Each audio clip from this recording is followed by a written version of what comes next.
Hey guys, tonight we journey together into the damp, gritty dawn of medieval Europe, a place of misty mornings, relentless toil, and enough hardship to make your cozy bed feel like a palace.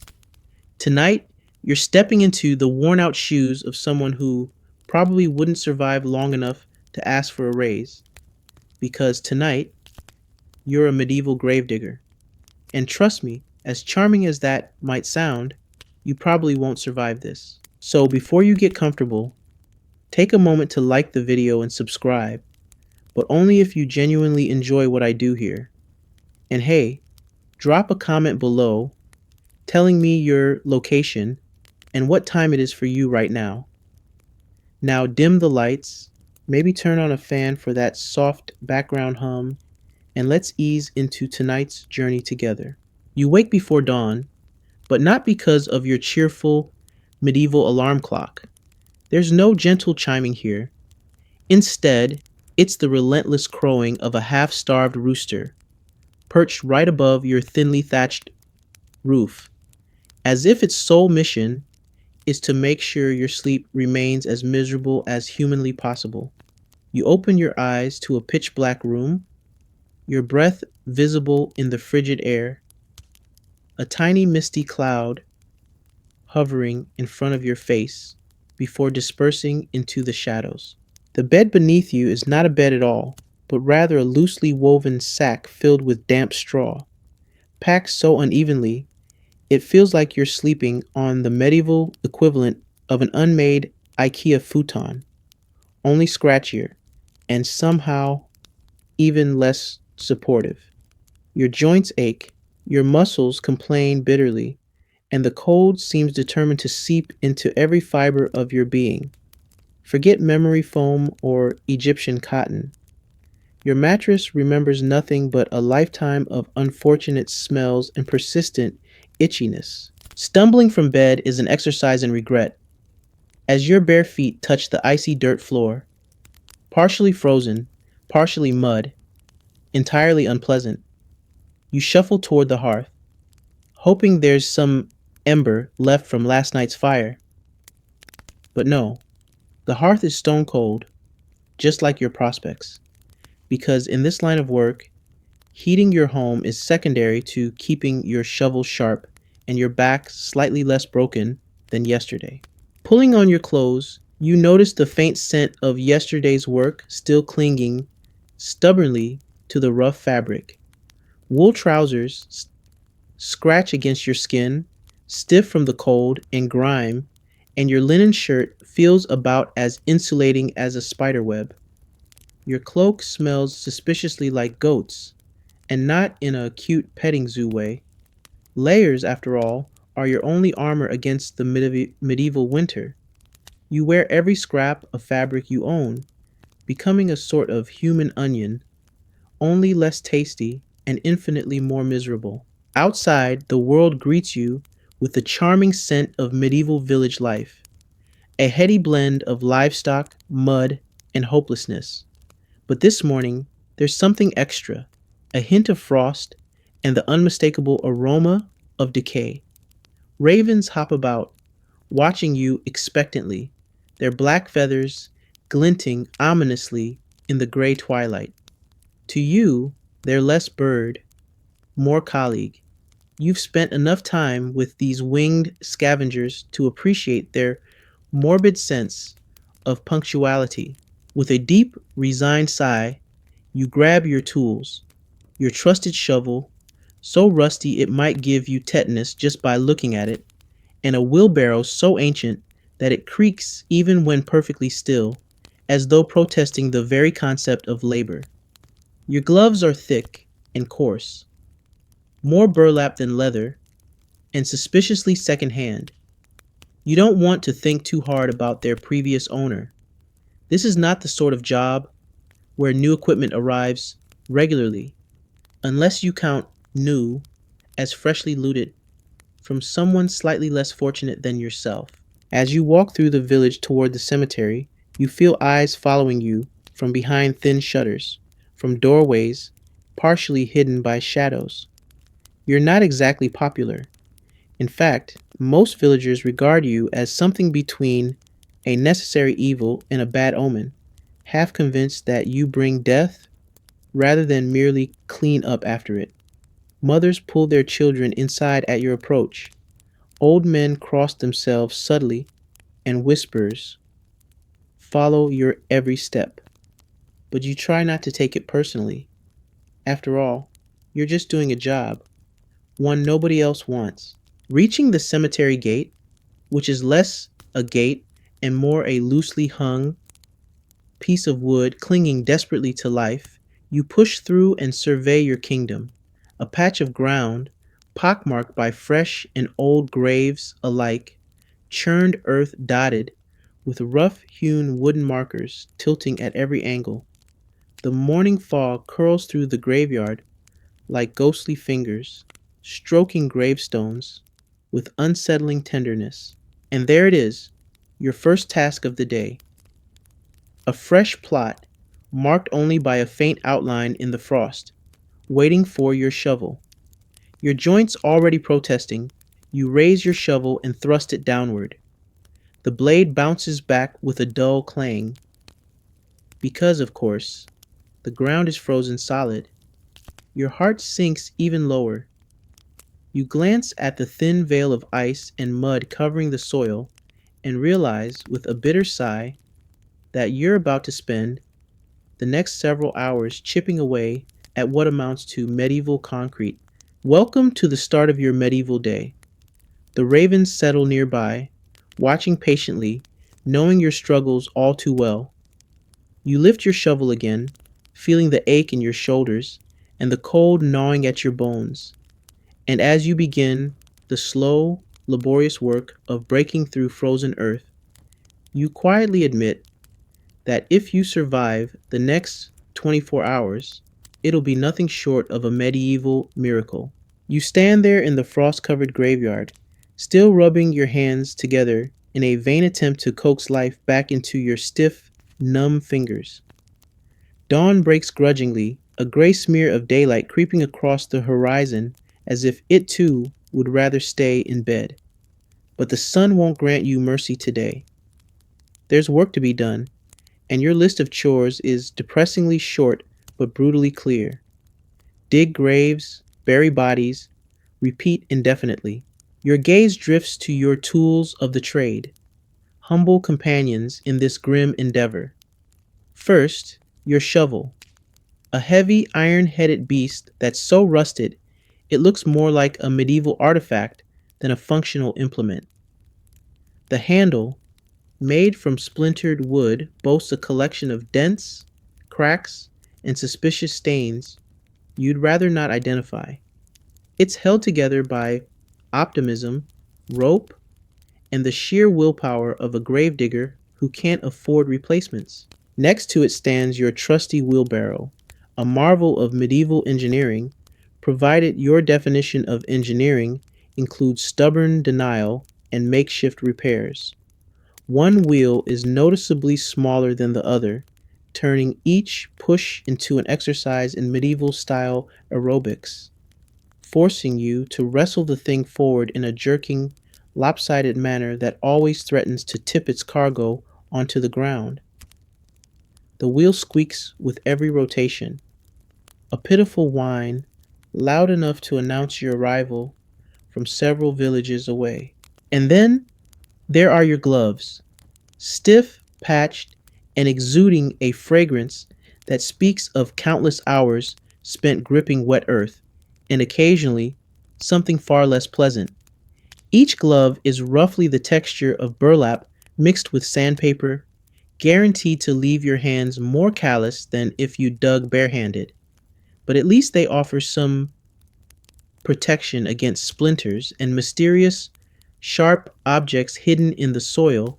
Usually, you bend down and grasp the shovel's handle, feeling the bite of frost on your fingertips through the threadbare gloves. The metal blade meets your hand, ice cold and unwelcoming, as you brace yourself for the familiar ache that inevitably settles deep into your joints within minutes. There's a brief moment of grim resignation. This is your life. these your tools. You're not an artist, a craftsman, or a respected trades person. You're simply the one who cleans up after death itself. With a determined grunt, you push your shovel into the frozen earth again. There's a metallic clank, and the blade bounces right back, mocking your best efforts. Each impact sends a painful jolt up your arms, reminding you with every swing that this isn't exactly the career path you dreamed about as a child. You wonder briefly if knights or blacksmiths ever pause in their heroic tasks to wish they'd become gravediggers, but then quickly dismiss the thought. No one wishes for this. So instead, you dig, or at least you attempt to. Your feet slip in the icy mud, your shovel scrapes ineffectively at the earth, and your dignity evaporates faster than your breath in the chilly morning air. You glance around furtively, hoping no villagers have risen yet to witness your struggle.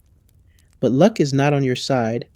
Already a few faces peer from nearby cottages, curious and judgmental. They watch as you toil, offering no help, just a silent, skeptical appraisal reserved for those who perform society's most thankless tasks. After several grueling minutes, the earth finally yields. A tiny chip of frozen soil breaks loose. You're momentarily elated, then quickly remember that this small victory represents perhaps 1% of the work needed to finish a grave. Your back is already protesting, your knees complain, and the morning chill feels somehow even colder as sweat begins to cool on your forehead. Digging isn't your only task today either. Before noon, you're expected to collect the bodies from wherever they've been unceremoniously stored, sometimes in a back room of the local chapel, other times hidden behind someone's haystack, discreetly waiting for you. Transporting these bodies is its own ordeal. You must navigate narrow, uneven village paths with a wheelbarrow full of human remains, desperately hoping the lopsided wheels don't topple you and your cargo into a medieval ditch. As you struggle with your work, the ravens, those eternal watchers, circle lazily overhead, perhaps amused by your futile efforts. They occasionally let out soft caws, as if providing commentary on your labor. Maybe they're laughing. You wouldn't blame them if they were. Just as you settle into the rhythm of shovel against frozen ground, a sharp pain stabs your palm. A splinter pierces through the glove's worn fabric. You pause to yank it out. A tiny inconvenience, yet another insult added to the long list of injuries and indignities that make up your working day. This is the moment your brain chooses to remind you of something truly unsettling. Historians still debate whether medieval grave diggers wore gloves for their own protection or simply to avoid being blamed for transmitting diseases. You grimace, glancing suspiciously at your gloved hands and realizing that the latter theory is probably more accurate. Your gloves aren't here to protect you. They're here to protect everyone else from you. As you pry the splinter free, you can't help but wonder if anyone ever thanked you. Not that you're expecting a grand ceremony or a medal of honor, but perhaps just a nod, a polite wave, or even someone refraining from crossing themselves as you pass by. Instead, you're greeted with silence, whispers, and the uneasy suspicion that your presence is tolerated rather than welcomed. So gripping the shovel tighter and ignoring the fresh sting in your palm, you continue your thankless, painful labor. One grave at a time, one icy chunk of earth, one creaky rotation of the wheelbarrow's wheels. Your tools may be miserable, your job thankless, and your morning already exhausting, but at least you're consistent. After all, when your only companions are ravens, and your best equipment is held together by rope and despair, consistency is just about all you've got. Welcome to your first morning as a medieval gravedigger, where every moment reminds you exactly why you wouldn't last 24 hours doing this if you had a choice. But choices, like comfortable beds and reliable tools, are luxuries you're not allowed. With your shovel firmly in hand and the dull ache in your bones already feeling like a lifelong companion, you stare down at your task for today. A simple enough concept: dig a hole. But the medieval ground beneath you isn't just any dirt. No, today it has decided to become something far more formidable, something suspiciously close to medieval concrete. You take a deep, exhausted breath, squint through the pale morning light, and thrust your shovel downward again. Clang. The impact reverberates up through your wrists and elbows, causing you to wince in pain. Instead of yielding to your shovel, the frozen earth mocks you, barely chipped, smugly intact. Frustration bubbles up, and you mutter under your breath a collection of curses, some historically accurate, others impressively creative. The ravens on the nearby fence caw appreciatively. They enjoy your misery. You glance around for something, anything, that might help break through this medieval tundra. There's nothing sophisticated here, no convenient toolbox or sturdy pickaxe. Just you, your rusty shovel, and a rapidly fading sense of dignity. Grimacing, you try again, slamming the shovel with increased desperation, channeling all the medieval frustration you've been accumulating since you woke up. This time, a tiny fragment of ice covered dirt breaks loose. You pause, momentarily elated, and then remember that you're expected to carve a hole 6 feet deep and wide enough to comfortably house the village's latest resident. At this rate, you'll be digging until next winter, or until someone comes along to toss you into the hole you're currently failing to make. In medieval Europe, grave digging wasn't the precise operation we envision today. There are no measuring tapes, no neatly squared off edges, just rough guesswork, eyeballing the dimensions, and hoping the ground cooperates enough to make the whole endeavor possible. And today, the ground is cooperating about as much as your wheelbarrow. You try a new tactic: prying. Jamming your shovel sideways into the stubborn earth, you lean all your weight on it, praying gravity will be your ally for once. But instead, your shovel handle emits a low, ominous crack. You freeze, your heart pounding.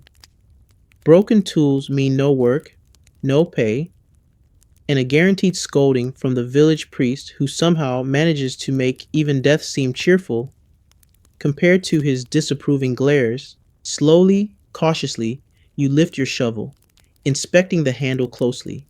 It's cracked, but mercifully still in one piece. You'll live to dig another day. Relieved, you glance toward the fence, where the ravens observe your antics with cool indifference, clearly unimpressed by your near brush with unemployment. A new strategy dawns on you.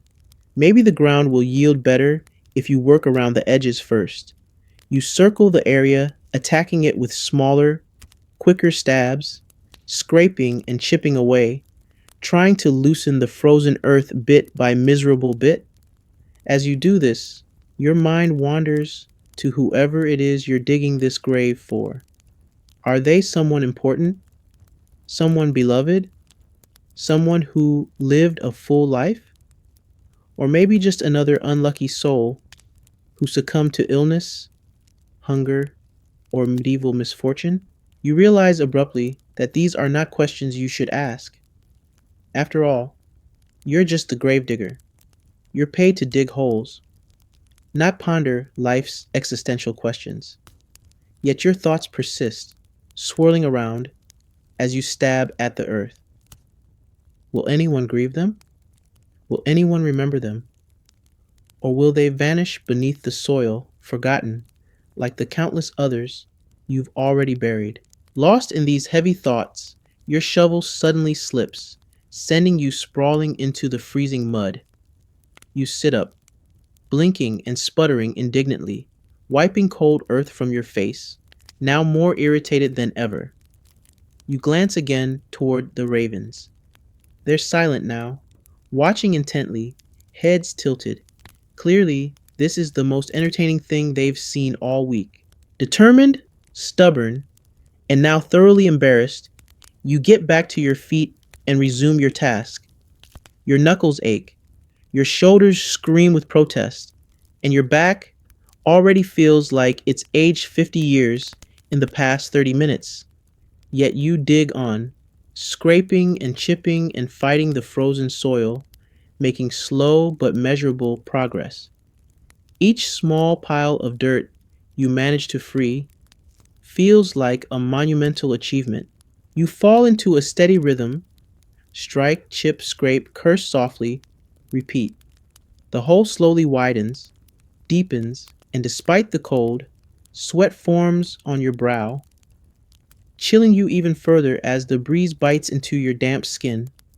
The sun finally rises fully, bathing the graveyard in pale, reluctant warmth that does nothing to actually warm you, but at least illuminates your struggle more clearly. For any interested villagers peeking from behind their shutters. Hours pass, or maybe it's minutes that just feel like hours, and finally you stand back, surveying your progress.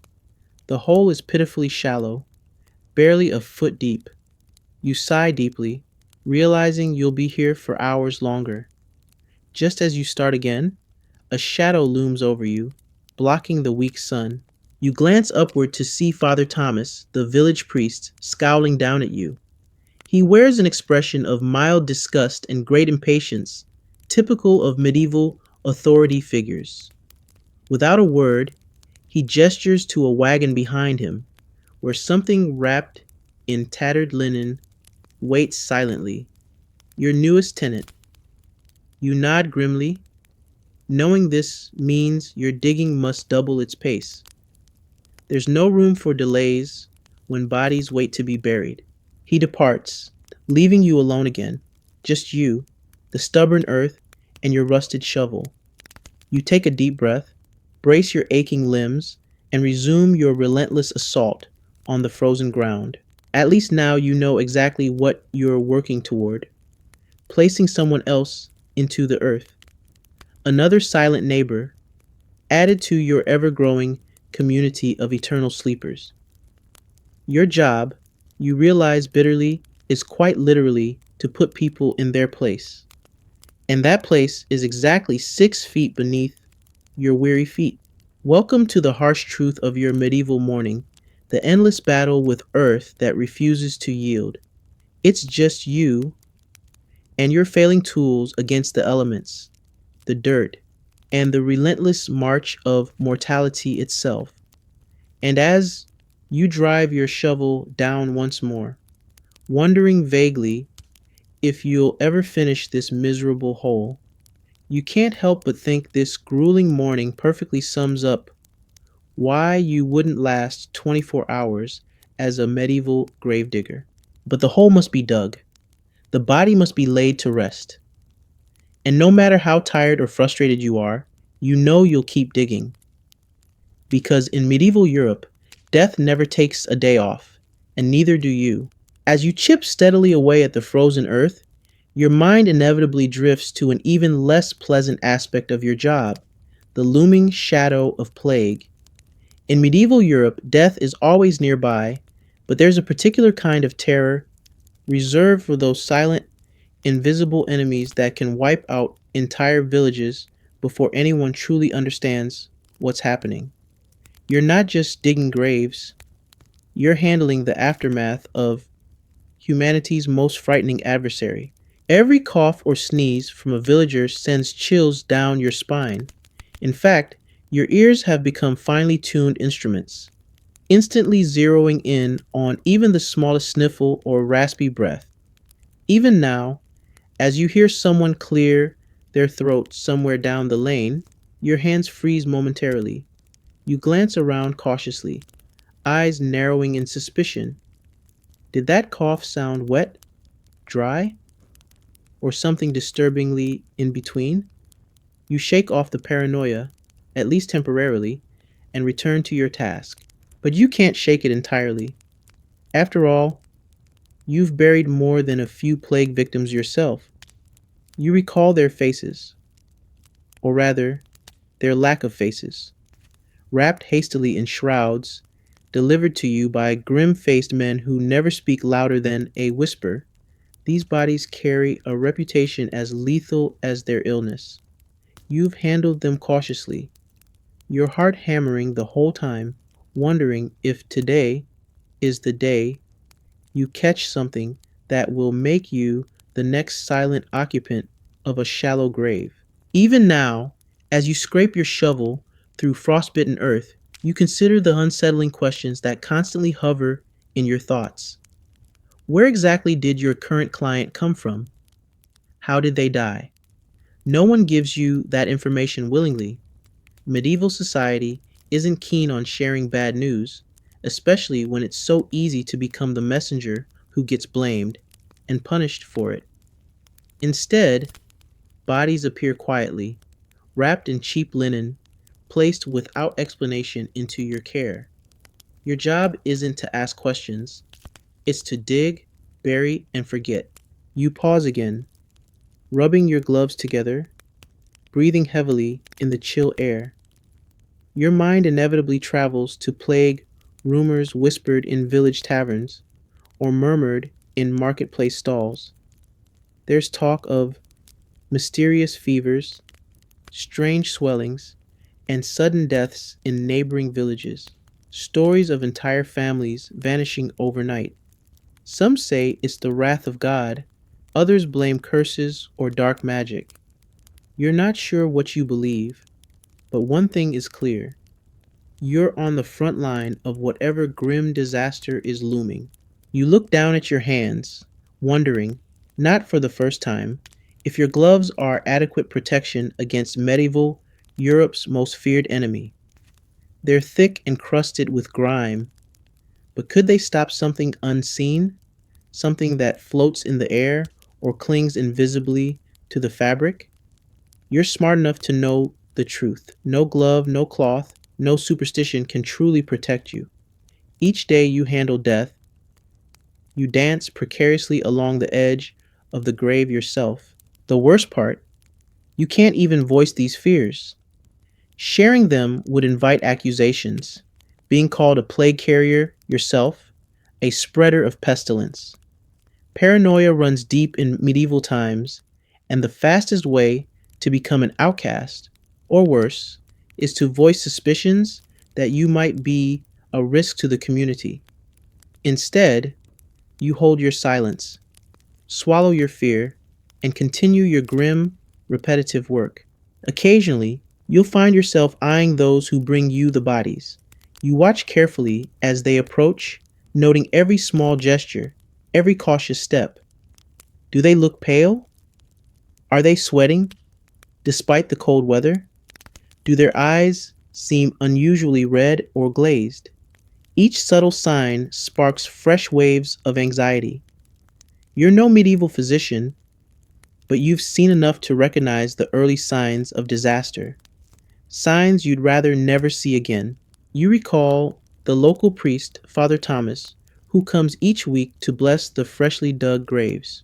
He recites prayers with a calm detachment, his face expressionless, his voice steady. You envy him. His distance from these corpses feels safe, clean, and clinical. He rarely approaches closely, and when he does, he wears a scarf wrapped tightly around his face, muttering prayers quickly before retreating. You've often wondered if Father Thomas believes the scarf offers genuine protection, or if it's just a medieval placebo, an illusion of safety woven into wool. This morning, the wrapped corpse resting nearby in the wagon looms especially large in your thoughts. Is this another plague victim brought discreetly under cover of early dawn to avoid village panic? You stare at the linen wrapped form, wishing someone had warned you or perhaps reassured you. but reassurance is as rare as compassion in your line of work. All you have is your shovel, your instincts, and a vague hope that today isn't the day you finally run out of luck. To distract yourself, you focus intently on your digging again, letting the rhythmic scrape and clang of the shovel drive away your darker thoughts. But soon you hear footsteps, slow, deliberate, heavy, on the muddy ground behind you. Your heart speeds up. You turn, half expecting the pale, sweating face of someone bearing terrible news. Instead, it's only old John, the village baker, holding a small bundle wrapped in dirty cloth. Fresh bread, he mumbles, barely meeting your eyes as he thrusts the bundle at you. Thought you'd need it. He steps back immediately, maintaining careful distance, and you understand the gesture for what it is: gratitude tinged with fear. You nod silently, accepting the bread, knowing full well John would rather not linger near you or your morbid workplace. He retreats quickly, and you unwrap the bread cautiously, inspecting it as though expecting the plague itself might leap from within. But hunger wins out over suspicion, and soon you're chewing the dense, chewy loaf, wondering if this is John's subtle way of thanking you, or perhaps an apology for leaving yet another plague victim at your doorstep. You glance at the corpse again, still lying silently in the cart, waiting. The dread returns, heavier now, mingling uncomfortably with the bread in your stomach. You've eaten countless loaves like this, gifted by nervous villagers, as though your hunger could somehow absorb their guilt, their fears, or their secret relief that someone else handles death's ugly aftermath. This constant uncertainty is exhausting. You're never fully at ease, never truly safe. Every day feels like rolling medieval dice. Will today be harmless, or will today introduce the illness that finally catches you unaware? Your job is digging graves, yes, but it's also navigating a minefield of invisible threats, fears, and superstitions that could explode into full-blown disaster at any moment. Yet still, you dig. Still, you haul bodies, handle burials, and face this medieval anxiety head-on. The grave slowly takes shape, deepening inch by painstaking inch. And with every shovelful of cold earth, you remind yourself that your job isn't merely putting people into the ground. It's also, on some deeper level, giving your community a chance to keep moving forward, to survive another day despite everything medieval life throws at them. But as you step back from the half-dug hole, wiping sweat and dirt from your forehead, you can't ignore the unsettling reality. The next body might very well be yours. Plague fears are a shadowy undercurrent in your daily life, a hidden, constant threat you can't dig your way out of. Welcome to medieval grave digging, a job that doesn't just test your muscles and endurance, it tests your nerve, your courage, and your resilience in the face of the unknown. And as you pick up your shovel once more, eyeing the silent figure wrapped tightly in linen, you realize exactly why you wouldn't last 24 hours here. You're already counting each breath, waiting anxiously for the cough that might signal your end. Just as you've managed to break the rhythm of your anxious thoughts, a new problem saunters into view: medieval graveyard politics. You think the world of digging holes and lowering bodies into them would be straightforward enough. But even in death, human beings find ways to complicate things.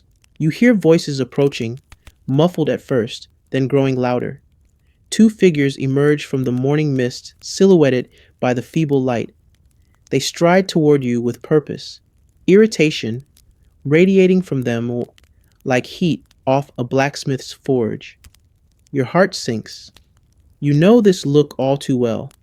Angry villagers, usually family members or local busybodies, ready to dispute the finer points of burial rites, plot locations, and who deserves which patch of dirt. Before you can brace yourself, they're upon you, Henry the Miller and Widow Margaret, both familiar faces with well known tempers. Henry is red faced, his large fists clenched, while Margaret's narrowed eyes seem to pierce right through your weary soul. They glare at each other, then simultaneously turn their wrathful gaze upon you. That grave you're digging there, Henry growls, gesturing angrily toward your work in progress. That's where my father ought to rest, right beside his father and grandfather before him. Widow Margaret scoffs dismissively, cutting Henry off before you can reply. And yet, my husband's body was delivered here first. That ground belongs to him. Tradition be damned. I won't have him thrown aside because your family claims some meaningless legacy. Henry's face deepens in hue, going from crimson to a dangerous shade of beetroot. Meaningless? He turns fully toward Margaret, practically shouting. 3 generations have been laid to rest in that spot. It's our family plot. You glance down at the shovel in your hands, wishing desperately that medieval peasants came equipped with invisibility cloaks. You clear your throat cautiously. Perhaps the priest could. Forget the priest, Margaret snaps, eyes blazing. He's just another fool with an opinion. You're the gravedigger. Do your job and dig the hole for my husband exactly where I say. Henry growls something unintelligible but undoubtedly hostile. You stand there awkwardly, clutching your rusty shovel, acutely aware that you're now the unwilling arbiter of village tensions. Tensions built up over decades of grudges, arguments, and petty rivalries. Medieval graves, you realize, aren't just about the deceased. They're about the living, their pride, their politics, and their insatiable need for final victory. Before you can protest, the sound of more footsteps reaches your ears. Father Thomas has returned, drawn perhaps by the loud voices, or perhaps simply because he enjoys adding to your misery. He approaches, raising his hands dramatically, his deep voice booming like the church bell itself. What's all this commotion? Henry and Margaret both whirl around, immediately launching into passionate, simultaneous complaints. You watch as Father Thomas's expression transitions from mild annoyance to profound exhaustion. He silences them with a sharp wave of his hand. Enough. This ground belongs to the church, and thus its disposition lies with me, not you. Henry steps forward defiantly, glaring at the priest. Father Thomas cuts him off firmly. We'll rest where I say, Henry, and you, Margaret, should know better than to stir trouble. Both villagers fall silent, clearly unhappy, but unable to argue further. Father Thomas turns his attention toward you, his voice dropping to a cold, commanding tone. Continue your digging exactly as you began, and the rest of you, back to your homes. This isn't a marketplace, and death should not be entertainment. Margaret huffs and storms away, Henry trailing slowly, muttering under his breath. As they disappear, the priest sighs deeply, rubbing his temples. His gaze turns back to you, irritation fading into tired resignation. Make no mistake, he says quietly, almost gently. This won't be the last time you face this problem. Burying the dead means burying grudges, traditions, rivalries, and not everyone wants them buried. With that enigmatic warning, he departs, leaving you once again alone in the graveyard, your half-dug hole suddenly seeming far deeper than just 6 feet. You grip your shovel tightly, understanding all too clearly what the priest meant. Medieval burials are steeped in rituals, traditions, and politics that stretch back generations. Families feud over inches of earth, positioning of plots, and who deserves the honor of lying beside whom. Every burial is a silent power struggle, every grave a contested piece of land, and you, unfortunately, are caught squarely in the middle. No matter your decision, someone will always be unhappy. No matter how carefully you tread, you'll always find yourself on the wrong side of someone's family history or village politics. Digging graves has never been merely physical work. It's deeply emotional, social, and fraught with pitfalls. You shake your head ruefully, pushing the shovel back into the earth, wondering again how long you can endure this strange, delicate balancing act. You're expected to remain neutral, invisible, a silent servant to the dead and their families, but neutrality isn't easy in a world where every inch of dirt can spark conflict and every grave becomes a battlefield. A raven lands on the edge of the grave, cocking its head curiously, watching you carefully. You stare back, offering a faint, ironic smile. At least the ravens don't demand answers or explanations. They're merely observers, silent and indifferent. Unlike villagers, they don't burden you with impossible choices and endless complaints. As you dig deeper, you reflect grimly on your role in the village. You're not just a gravedigger, you're an unwilling diplomat, arbitrator, and sometimes scapegoat, caught endlessly in the stormy crossfire of medieval village politics. No matter how hard you work or how many graves you dig, you'll never satisfy everyone. Sweat drips from your forehead despite the cold air. You scrape away at the earth, frustration fueling each strike. As the morning sun rises higher, bathing the cemetery in pale winter light, you realize bitterly that your role isn't just thankless, it's impossible. Because in this medieval village, even in death, people refuse to let go of their grudges. You glance upward, half expecting another disgruntled villager to appear from the mists, ready to dispute the very ground beneath your feet. For now you're alone, but you know peace won't last. Eventually, someone else will arrive. Another conflict will erupt, another decision forced upon you. You're a gravedigger, yes, but you're also the keeper of secrets, grudges, and village tensions. You're responsible not just for burying bodies, but for burying emotions, rivalries, and the explosive politics of medieval community life. And so, as your shovel bites once more into the cold, contested ground, you realize vividly why you wouldn't last a full 24 hours in this job. Because it's not just about strength or stamina, but about navigating an impossible maze of human emotion and village politics. You're digging holes not only for bodies, but for the endless squabbles and histories of people determined never to rest peacefully.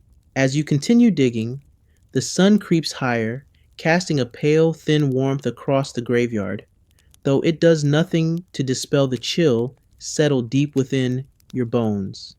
You've survived the early morning disputes, at least temporarily, but the uneasy feeling in your gut tells you there's still more trouble lurking. And speaking of lurking, your eyes drift involuntarily toward the darker corners of the cemetery, toward twisted old trees and shadowy clusters of gravestones. This is medieval Europe, after all, a place where every whispered story of ghosts, witches, and restless spirits isn't just a campfire tale, but a deeply held belief. Your daily work environment isn't just grim and exhausting, it's reputedly haunted. Of course, no one mentioned that in the job description. Villagers love telling you cautionary tales, as if you need more reasons to dread each workday. You've heard about graves disturbed overnight, shadows that move when they shouldn't, strange lights flickering among the tombstones. Supernatural explanations come easy to medieval minds, especially when fear blends seamlessly with superstition. Even now, as a cold breeze whispers through the cemetery, it carries with it the sensation of being watched. You pause, shovel midair, and glance quickly around, half expecting to see a pair of eyes glittering from the darkness. Of course, there's nothing, nothing visible at least, but that doesn't stop your heart from racing, or the small hairs on your neck from prickling as if a ghostly finger had brushed lightly against your skin. You're not a particularly superstitious person, well, no more than anyone else in this age, but after enough villagers corner you in dark taverns to whisper graveyard tales, even the most skeptical gravedigger can't help but feel a creeping dread. Careful now, old Agnes, the village herbalist told you just last night, her wrinkled face pale and serious in the flickering firelight. You've been digging too many graves lately. The earth won't stay quiet forever. There's restless souls down there, and some things best left undisturbed. At the time, you brushed off her warning, nodded politely, and took another sip of lukewarm ale. But standing here in the cemetery, alone, tired, and surrounded by shadowy gravestones, Agnes's words seemed suddenly less ridiculous and considerably more plausible. You glanced down at your work, the open grave yawning at your feet, dark soil piled high. It's deep enough now that shadows obscure the bottom, giving the unsettling illusion of an endless, hungry void. You've never believed in vampires, witches, or vengeful spirits, but in this place, at this moment, belief feels disturbingly irrelevant. The possibility of something supernatural lurking beneath your feet feels as real as the shovel gripped tightly in your hands. Medieval cemeteries have rules, often unspoken but universally understood. Corpses must be positioned carefully, feet facing east, heads west, to await the final resurrection. Certain charms, garlic bulbs, sprigs of hawthorn, crucifixes carved from local wood, are often placed inside coffins or woven into burial shrouds, small precautions against something returning from the grave. You can't help but wonder, have you unknowingly disturbed these delicate rituals? Could your rushed and careless digging have violated some ancient protective right?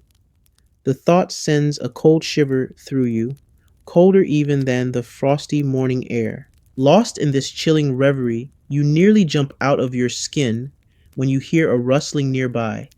Your eyes snap toward the sound, heart racing, only to find a rat scurrying between headstones, pausing briefly to stare at you with beady, accusing eyes. You exhale shakily, scolding yourself inwardly for your foolishness, but the relief of heat is short lived. A distant crow caws, an eerie echoing cry that seems to confirm every spooky story you've ever heard. Glancing toward the older graves, you feel a sudden rush of anxiety. The older section of the cemetery holds the bodies no one wants to speak of, those accused of witchcraft, heresy, or other medieval taboos. Buried quickly, quietly, and with barely concealed fear, they are often marked by simple wooden crosses, now tilted and rotting. Some villagers claim they've seen shadowy figures rising from these graves at night, floating silently between tombstones, their faces pale and twisted with vengeance. You've tried dismissing these tales. Who hasn't told a ghost story to frighten children or pass the time on a winter's night? But alone, with only the scrape of your shovel and the soft whisper of wind, the stories feel less like superstition and more like grim historical fact. And then there's the rumored vampire, the so-called red-eyed widow.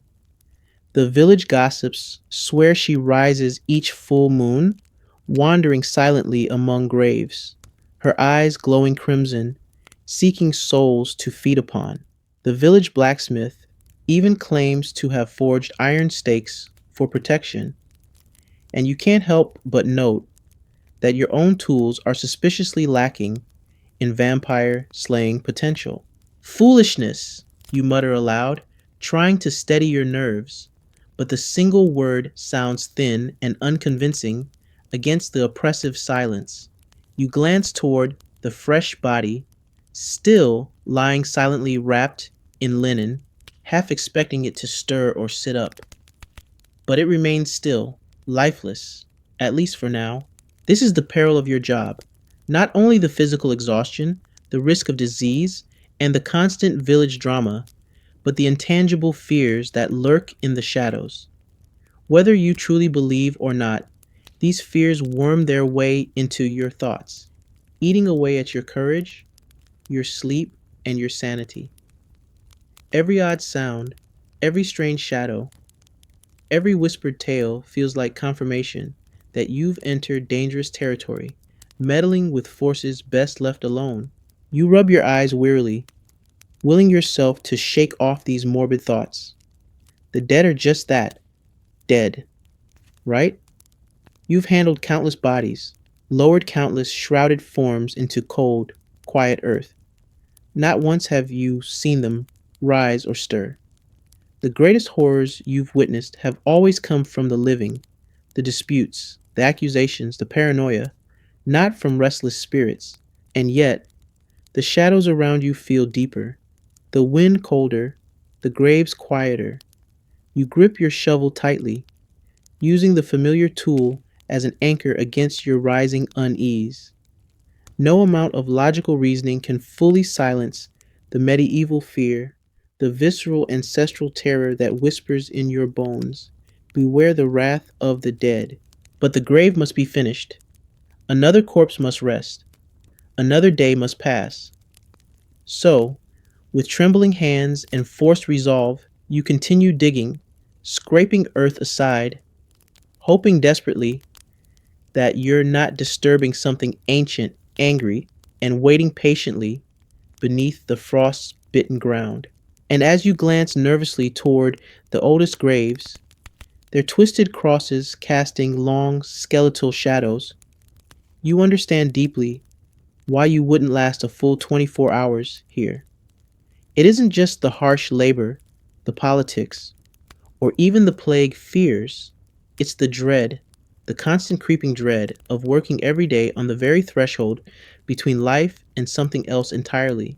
Welcome to medieval grave digging, where even the bravest heart falters, and where every shovelful of earth feels like tempting fate itself. With midday fast approaching, your stomach reminds you loudly, and rather rudely, that it's been hours since you consumed that meager loaf of bread delivered earlier by a reluctant and wary baker. You pause in your laborious task, wipe sweat from your brow, and realize your hands are trembling, not from fear, but from sheer hunger and fatigue. You glance toward the sad little bundle you've brought along for your midday meal, feeling a mixture of grim resignation and wary suspicion. Medieval lunch for a gravedigger isn't exactly a grand feast, more a test of bravery and intestinal fortitude. Settling onto a nearby gravestone, an irony not lost on you, you unwrap the small parcel carefully, half expecting something terrible to leap out at you. Your hopes aren't high, and as the cloth falls open, your heart sinks even lower.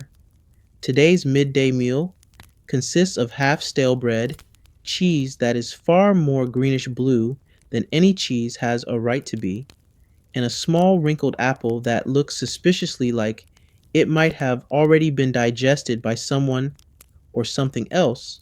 You poke cautiously at the cheese, wondering briefly if it was once white or perhaps yellow. Its pungent aroma rises instantly, sharp enough to make your eyes water. You're well acquainted with medieval cheeses, often questionable in appearance and scent, but this one seems particularly aggressive in its intent to offend. The bread is no better. Dry, crumbly, and dotted generously with mold, it looks like something scavenged from behind the village baker's shop rather than actually purchased.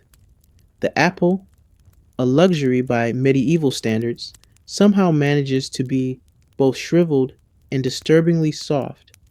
You're not certain if eating it would provide nourishment or merely accelerate your journey into one of the graves you've dug yourself. You sigh deeply, resigning yourself to your fate. Medieval gravediggers can't exactly pop out for a quick meal at the local inn. Your job is solitary, your breaks brief, and your diet distressingly limited to whatever scraps are passed your way by villagers who simultaneously fear and pity you. Taking a deep breath to steel yourself, you tear off a piece of the bread, brushing away some of the more conspicuous mold. You take a cautious bite, chewing slowly, grimacing at its gritty texture, somehow both hard and oddly damp at the same time. Each bite crunches slightly, indicating that medieval baking wasn't exactly known for pristine flour, and tiny bits of sand and stone provide a distinctly unpleasant crunch between your teeth.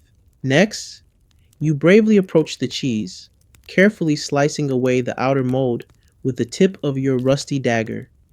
Beneath its disturbing exterior, the cheese proves no less alarming, sticky, pungent, and clinging to your knife like some form of medieval adhesive. Still, hunger drives you onward. You gingerly place a tiny morsel into your mouth, bracing yourself. The flavor is explosive, and not in a good way. Tart, musty, and aggressively earthy. You swallow quickly, trying desperately not to think too hard about what you just ingested. Medieval cheese, you remind yourself sternly, is essentially a game of gastronomic roulette.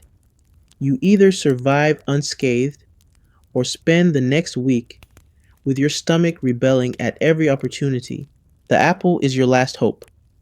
You slice it carefully, observing its soft flesh and dark spots with wary suspicion. Unfortunately, your caution is warranted. A small, disgruntled worm emerges indignantly from the core, blinking in confusion at the sudden disruption of its afternoon nap. It stares at you accusingly before wriggling away in protest. You sigh, knowing the worm probably had the right idea. Escape seems like the most sensible option. You manage a few reluctant bites of the apple anyway, your stomach protesting each mouthful. You've eaten worse, you tell yourself unconvincingly, although honestly, you're struggling to recall exactly when that was. Medieval peasant cuisine is famously unpredictable, and your lunch today certainly lives up to that reputation. And just when you think things can't possibly worsen, you notice movement within the remains of your bread. Squinting closer, you see tiny legs waving energetically, a small insect protesting its sudden eviction from its comfortable moldy home. You toss the rest of the bread aside in disgust. Medieval protein supplements aren't exactly welcome surprises, especially when still moving. You wipe your hands on your grimy tunic, the aftertaste of the cheese lingering stubbornly in your mouth. The ravens nearby watch with unsettling curiosity, possibly hoping you'll share your questionable lunch. You eye them thoughtfully, considering whether they're brave enough or desperate enough to stomach medieval leftovers. Even the birds look skeptical. But as your stomach churns slightly from your less than satisfactory meal, you realize with weary resignation that medieval grave diggers don't enjoy the luxury of pickiness. Each bite, no matter how questionable, is essential fuel to continue your exhausting task. Your job isn't just physically grueling, it's a relentless exercise in endurance, patience, and gastronomic bravery. Medieval meals aren't about enjoyment, they're about survival. Each questionable loaf of bread, pungent piece of cheese, or insect infested fruit represents another small victory against hunger, fatigue, and the cold. No matter how repulsive the fare, you eat because you must, because your body demands fuel to dig graves, to haul bodies, to endure another brutal day. So, with a final resigned sigh, you wrap up the scant remains of your disappointing lunch and toss the parcel aside. You rise stiffly, muscles protesting loudly, your energy barely replenished by the medieval gastronomic nightmare you've just endured. You grip your shovel again, returning to the half dug grave waiting silently nearby, feeling no satisfaction, just exhaustion, resignation, and lingering regret from your lunch. As you push the blade back into the earth, you can't help but wonder if someday you'll dig your own grave, whether the villagers, accustomed to giving you their worst scraps, will offer something better as a final meal, or if even in death you'll remain stuck with questionable cheese and moldy bread. You glance briefly at the worm infested apple lying discarded on the ground and shake your head. This is yet another reason why you wouldn't last 24 hours in this role. Not just the harsh labor, the politics, or supernatural fears, but simply the medieval diet itself. Your stomach, after all, can only handle so much. With the sun inching higher, you push onward, ignoring the protesting rumble in your stomach and the unsettling feeling of nausea swirling faintly at the back of your throat. Today, like every day, you must endure. You must dig. You must bury the dead. And despite the hunger gnawing at you, despite the lingering taste of medieval regret, you know you'll continue. Because in this grim world, there is no choice. Welcome once again to your life as a medieval gravedigger, where every meal is questionable, every day an ordeal, and every bite a small act of courage in a world that never ceases to challenge your endurance. With your stomach now protesting your medieval lunch choices, you return reluctantly to your half dug hole, ignoring the persistent ache in your belly and the lingering taste of questionable cheese. You grip your shovel once more, the wood feeling rough and worn beneath your tired hands, and resume your seemingly endless task. As your shovel bites again into the earth, your thoughts drift uneasily to another troubling reality of your trade: shallow grave dilemmas. In a perfect world, or at least a slightly less miserable medieval one, every grave would be dug precisely 6 feet deep, with neat squared off edges, clearly defined boundaries, and no unpleasant surprises lurking beneath the surface. But medieval life isn't perfect, and your job has a troubling tendency to become a game of chance. Because digging deeper costs precious time and energy, villagers often encourage, or more accurately pressure, you to settle for less. A shallow grave is quicker, easier, and more convenient for everyone except you, the person whose responsibility it becomes when things inevitably go wrong. You've learned this lesson through uncomfortable experience. Nothing is worse than driving your shovel into supposedly fresh ground, only to strike wood, or worse, bone. You pause for a moment, your heart skipping nervously as the blade of your shovel catches on something hard beneath the soil. You swallow hard, dread curling coldly in your chest. Please, you silently beg the indifferent earth. Let it just be a stone. But as you scrape dirt away carefully, your heart sinks further. No such luck. Beneath a thin layer of soil is the weathered wood of a coffin lid, suspiciously close to the surface, disturbingly recent. You freeze, shovel in hand, staring in dismay. Clearly, another gravedigger before you, or perhaps you yourself, driven by haste and exhaustion, cut corners here, burying the deceased far too shallowly. Now, your immediate problem isn't just finishing the current grave, but dealing with the uncomfortable reality of unintentionally uncovering someone else's loved one. And villagers have long memories. especially when it comes to family members buried improperly. They won't remember the urgency or circumstances of the original burial. They'll only remember your shovel disturbing sacred ground. You glance nervously around, grateful that, for now at least, you're alone. But word spreads quickly in medieval villages, and soon someone will discover your unfortunate predicament. You have mere moments to decide your next move, and each option feels dangerously like choosing between bad and worse.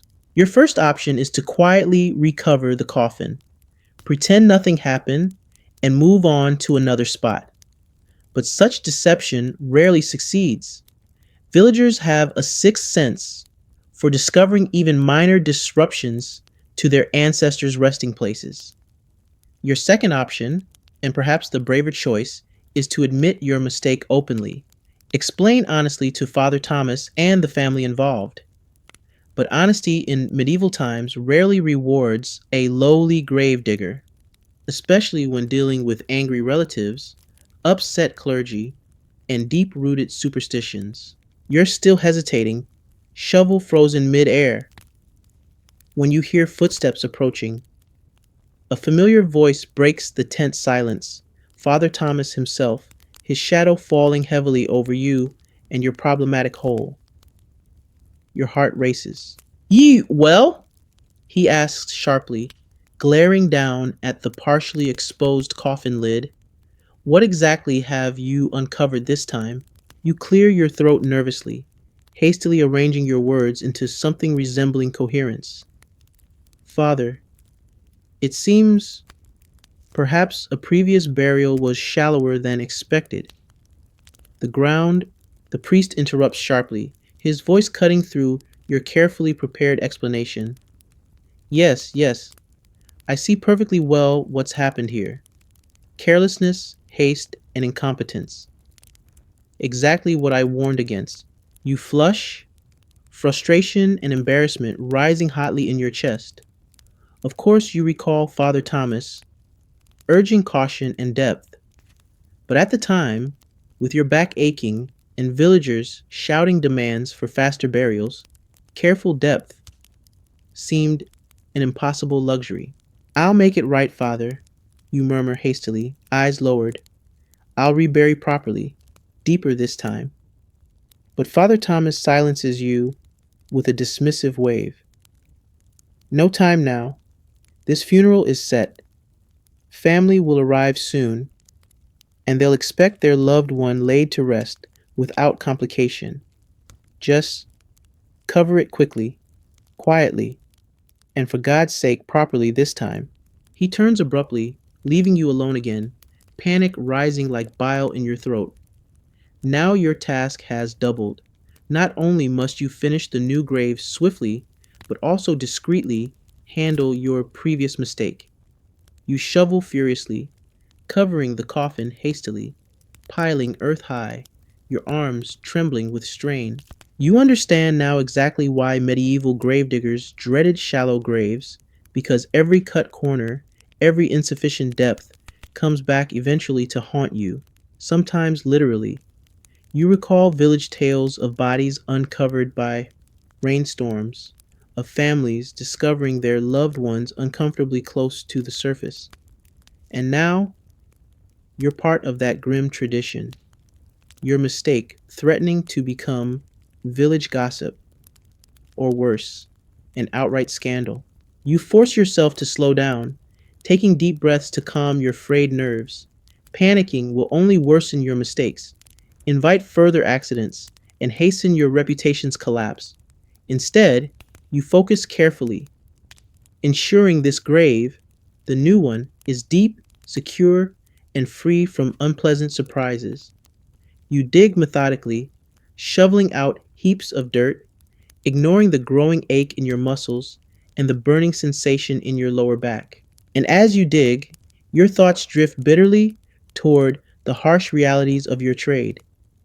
Medieval villagers rarely understand or even care about the effort, skill, and care required to properly bury their loved ones. All they demand is speed, efficiency, and immediate results, rarely considering consequences or future problems. But consequences always arise, as your current predicament painfully demonstrates. The sun rises higher, the grave deepens, and you finally feel a tiny sense of relief. This new hole is properly dug, deep enough to satisfy even the harshest critic. You glance briefly toward the hastily covered, older coffin, hoping fervently it remains hidden, secure, and forgotten beneath its layer of earth. Yet deep down, you know the truth. Your job is a continuous gamble. Every burial is a delicate balance of speed, caution, and quiet compromise. And sometimes, compromises come back in the form of villagers' anger, priestly reprimands, or whispered rumors about a careless gravedigger disrespecting the dead. You wipe sweat from your brow again, a bitter realization settling over you. This job isn't merely about digging holes and lowering bodies. It's about reputation, trust, and the fragile boundaries between honor and dishonor. Each shallow grave is an act of desperation, fatigue, or simple human error. But villagers rarely see it that way. They see only insult, negligence, and incompetence. You sigh deeply, leaning heavily on your shovel, your stomach now churning with stress rather than hunger. This latest shallow grave dilemma underscores vividly why you wouldn't last a full 24 hours as a medieval gravedigger. You're not merely fighting exhaustion or the elements, but constantly navigating an impossible balance between village demands, priestly expectations, and the silent, eternal needs of the dead. With weary determination, you resume your task, carefully placing each shovelful of earth to avoid future complications. You work steadily, driven by anxiety and exhaustion, fully aware that another mistake could mean severe punishment, village scorn, or worse, a reputation forever tarnished by careless burials. Welcome once again to medieval grave digging, where your success or failure isn't measured in wages or gratitude, but by the depth of each grave, the secrecy of each mistake, and your constant ability to manage the impossible expectations of the living while silently serving the dead. The sun begins its slow descent, casting elongated shadows across the graveyard. The cold returns with a sharper edge, as if night is already licking at the heels of the fading daylight. You pause briefly to stretch your back, which now feels less like a collection of bones and more like a bag of cracked pottery. The grave is nearly done, deep, wide, and miraculously free from other corpses this time. But now comes another step in your daily torment, transporting the body. You glance toward the cart, where the linen wrapped figure still lies, unnervingly still and slightly slumped, as though it's aware of what awaits. You trudge toward it, each step sinking slightly in the softening mud, your boots making that unfortunate squelching sound that suggests you'll be cleaning them for days. If they survive at all, they probably won't. Reaching the cart, you take a moment to steel yourself. Moving the dead is, without exaggeration, one of the worst parts of your job. Not for the squeamish reasons most people assume, but because of sheer logistics. Medieval corpses, it turns out, are surprisingly heavy. There are no stretchers, no strong armed assistants, and definitely no health and safety guidelines. It's just you, your back, and a half broken wheelbarrow that wobbles like a drunken donkey. You lean down, wrap your arms around the linen bundle, and lift with a groan that sounds suspiciously like your soul escaping your body.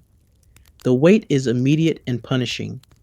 The corpse is limp, sagging unevenly, and oddly floppy in all the wrong places. It's like wrestling a wet sack of flour that's judging you. You stumble, regain balance, and shuffle awkwardly to the wheelbarrow, praying its one good wheel doesn't pick this moment to betray you. With more grunting than you'd care to admit, You manage to heave the body into the barrow, where it settles with a soft thud and a dramatic loll to one side, as though even in death, dignity is a matter of debate. Now for the next challenge, pushing it to the grave without tipping over. You begin the trek, navigating uneven paths and loose stones, the barrow's wheel groaning with every revolution like it's filing a formal complaint. The body shifts ominously with each jolt, causing your grip to tighten and your heart to skip. The last thing you need is to explain to the priest or the family why their dearly departed is now resting face down in a shrub. About halfway to the grave, the barrow hits a rut in the path. Everything lurches. You lurch. The body lurches. Time slows. You make a heroic, if extremely clumsy, save, throwing your weight forward, grabbing the barrow's sides like your life depends on it, because it might. The corpse slides a few inches, but miraculously remains inside. You take a deep breath, whisper a small apology to the linen bundle, and carry on. Historians still argue whether medieval gravediggers were formally trained in corpse transport. You can confidently say, if they were, you missed that lesson entirely. Eventually, and against all odds, you arrive at the edge of the grave. Now comes the final and arguably most precarious task, lowering the body into the earth. There's no hoist, no pulley system, no helpful volunteers. Just you, some frayed ropes, and gravity, which, as you've come to learn, is an unreliable coworker. You kneel beside the barrow and begin carefully maneuvering the body onto a mat of cloth meant for lowering. You tie ropes with your half-numb fingers, looping them beneath the bundle, muttering encouragements to no one in particular. The ravens watch silently from their perch, clearly enjoying the show. With the rope secured and your breath held tight in your chest, you begin the descent. Inch by painful inch, you lower the body into the pit. The ropes strain. Your arms shake. Your knees dig into the cold mud. And all the while, you mentally calculate the odds of falling in yourself, which, according to your current wobble, are distressingly high. At last, with one final excruciating effort, the body reaches the bottom. You sag backward with relief, muscles quivering from the exertion. The form settles quietly, linen gently billowing in the breeze. For a brief moment there's silence. No ravens, no villagers, no groaning wheels. Just you, the grave, and the strange, weighty stillness of a job nearly done. You sit on the damp ground, catching your breath, your heart pounding with a combination of exhaustion and satisfaction. This is, somehow, the most peaceful part of your day, when the body is in the ground, when no one is yelling, when nothing is falling apart. It's just you and a quiet grave, a pause before the final ritual of filling the earth back in. You find yourself thinking, strangely, about how intimate this all is. There's no ceremony here, no choir, no polished caskets or eulogies. It's just a person, wrapped in cloth, entrusted to your hands. You, the tired gravedigger, are the final touchstone of their story. You're the last one to carry them, to lower them, to say goodbye, if silently, and in the form of a back-breaking groan. Sometimes, you wonder if anyone will do the same for you, if someone will grunt and sweat and curse while lowering your body into a hole, or if you'll simply collapse mid-shovel one day to be covered where you fall. It's not a pleasant thought, but it's persistent. Medieval gravediggers don't often live long enough to retire. With a final stretch, you climb slowly to your feet and begin the last task, shoveling the earth back into place. Each mound of dirt hits the linen-wrapped body with a soft thud, muffling it slowly, returning it to the soil from which we all supposedly came. There's a strange solemnity in this. Despite your aching limbs and the mud caking your boots, for all its brutality, there's something profoundly human in burying the dead. You finish the job with care, patting the final layer of earth flat, placing a small wooden marker at the head of the grave. It's crude, weather worn, and probably temporary, but it marks the spot, honors the act, however quietly. You step back and survey your work. One more soul laid to rest, one more grave completed, one more task done in a long day of many. You wipe your brow, inhale the crisp evening air, and feel, just for a fleeting moment, something close to peace.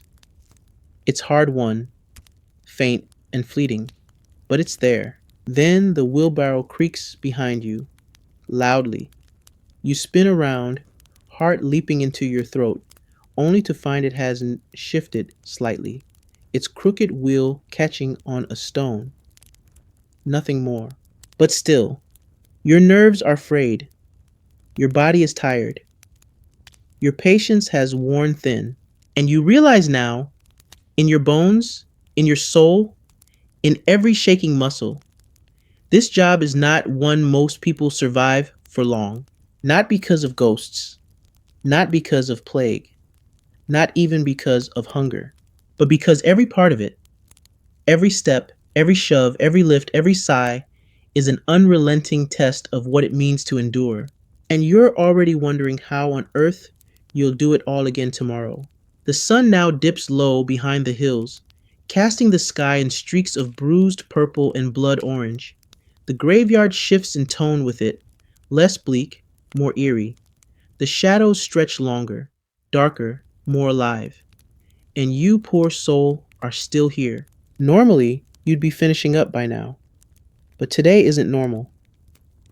Because just as you set down your shovel and prepare to hobble home for a well-earned nap and possibly some bread that doesn't bite back, someone clears their throat behind you. You turn to find a tall man in a travel-worn cloak and boots far too nice for this village. He looks around with mild distaste, as though the graves are beneath him. Figuratively, not literally. You the gravedigger? He asks, voice clipped, not bothering with pleasantries. You nod, too tired to offer anything more than a grunt. Good, he says, gesturing to a man behind him, who's struggling to hold up a covered litter. We need him buried. Now. Tonight. You blink. Tonight? Yes, immediately. Before moonrise, if possible. Of course. Because nothing says a relaxing evening like an emergency burial under strict lunar conditions. You glance at the corpse-shaped bundle on the litter. It's suspiciously heavy, wrapped tightly, bound at the ankles and wrists. Not a great sign, and certainly not standard. You raise an eyebrow. This someone important? The man hesitates just long enough to confirm your suspicion. Let's just say it's best for everyone if he's underground. Quickly, you stare at him, shovel still in hand. This isn't your first mysterious burial. You've handled plenty of quiet interments, often under the watchful eyes of stern-faced men with good boots and worse attitudes. But that doesn't mean you enjoy them. You sigh, shoulders slumping. The grave will take a while to dig. Ground's hard. We'll pay. Those two words instantly override your better judgment. Medieval wages are meager, and the promise of even a few extra coins is enough to get your sore limbs moving again. You nod slowly and gesture to a patch of open ground near the edge of the cemetery, far from the marked plots where the priests rarely look too closely. You begin digging again, though your arms scream in protest. Every lift of the shovel feels heavier than the last, the cold now biting deeper with the fading light. The man doesn't help. He stands to the side, arms crossed, boots still spotless. watching like this is some grim performance just for his entertainment. The wind picks up, carrying with it the scent of wet leaves, cold stone, and the faint, unmistakable smell of blood.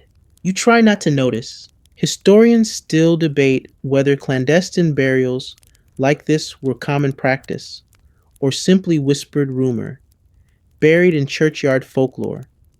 You can confidently say they happened often, especially when the deceased had too many enemies or too few prayers. As the grave takes shape, the man paces slightly, eyeing the horizon. Is there a rush? You ask, pausing to rub your back. He hesitates. Let's just say he needs to be buried before dark. You don't ask for details. Experience has taught you that some things are better left unknown. But your imagination isn't so polite. It spins wild possibilities as your shovel strikes the earth again and again. Was this man a criminal? A noble's rival? A vampire? You glance at the bundle. It hasn't moved. Good. Finally, the grave is ready. You wipe sweat from your brow, your breath misting in the cold evening air. You step aside and gesture.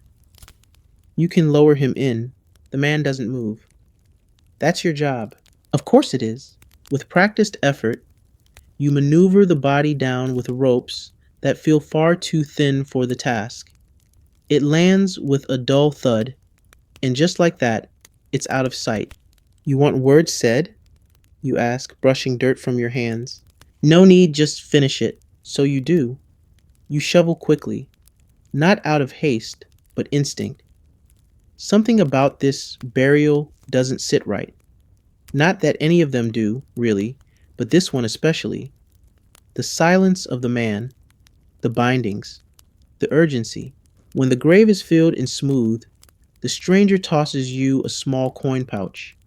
You catch it with one hand, the satisfying jingle confirming your sore muscles won't go unpaid. Without another word, the man turns and disappears into the trees. You're left alone again, in a graveyard now veiled in darkness. You stand for a moment longer, staring at the fresh mound. The wind whistles through the trees, and you swear, for the briefest second, you see the dirt shift. Just slightly. No, just your imagination. Probably. You turn to leave, moving slowly, carefully, listening for footsteps that aren't yours. Because this is what evening brings to a gravedigger's world. Shadows that whisper, dirt that moves, and men in fine boots asking for silence. This is why you wouldn't last 24 hours in this role. Not just because of the backbreaking labor, the terrible food, or the risk of plague, but because sometimes the dead don't come quietly. You finally make it back to your little hut at the edge of the village, dragging your feet like they're filled with lead and not toes. It's not much of a place. 2 rooms if you're being generous, one if you're being honest. The walls are made of wattle and daub, which sounds charming until you realize it's just sticks, mud, and the constant smell of mildew. You push open the creaky wooden door and are greeted by the usual bouquet of wet straw, tired socks, and something faintly resembling turnip stew from 3 nights ago. You have no idea where that smell is coming from. You stopped cooking actual stew sometime last week. You light the stub of a candle, sit on the rickety stool near the fire pit, currently cold and sullen, and take off your boots. One of them gives a little sigh, as if relieved to finally retire from duty. The other coughs up a pebble. You don't ask questions. This is the life of a medieval grave digger off duty. Not glamorous, not warm, and certainly not comfortable. But it's quiet, something your job rarely affords you. And in its own way, that silence is a luxury. You stretch out on your straw mattress, which was once soft, presumably back when straw was invented. Now it's more like lying on a crunchy map of your worst decisions. There's one straw stalk that's been poking your shoulder blade for 3 weeks. You've named it Gerald. Your body aches in places you didn't know you had, and your hands are stiff with blisters, rope burns, and what may or may not be someone else's dried blood. You close your eyes, trying to find sleep, your only escape. But rest doesn't come easy when your job is burying the village's anxieties. Because just as your body begins to loosen and your thoughts start to drift, there's a knock on the door.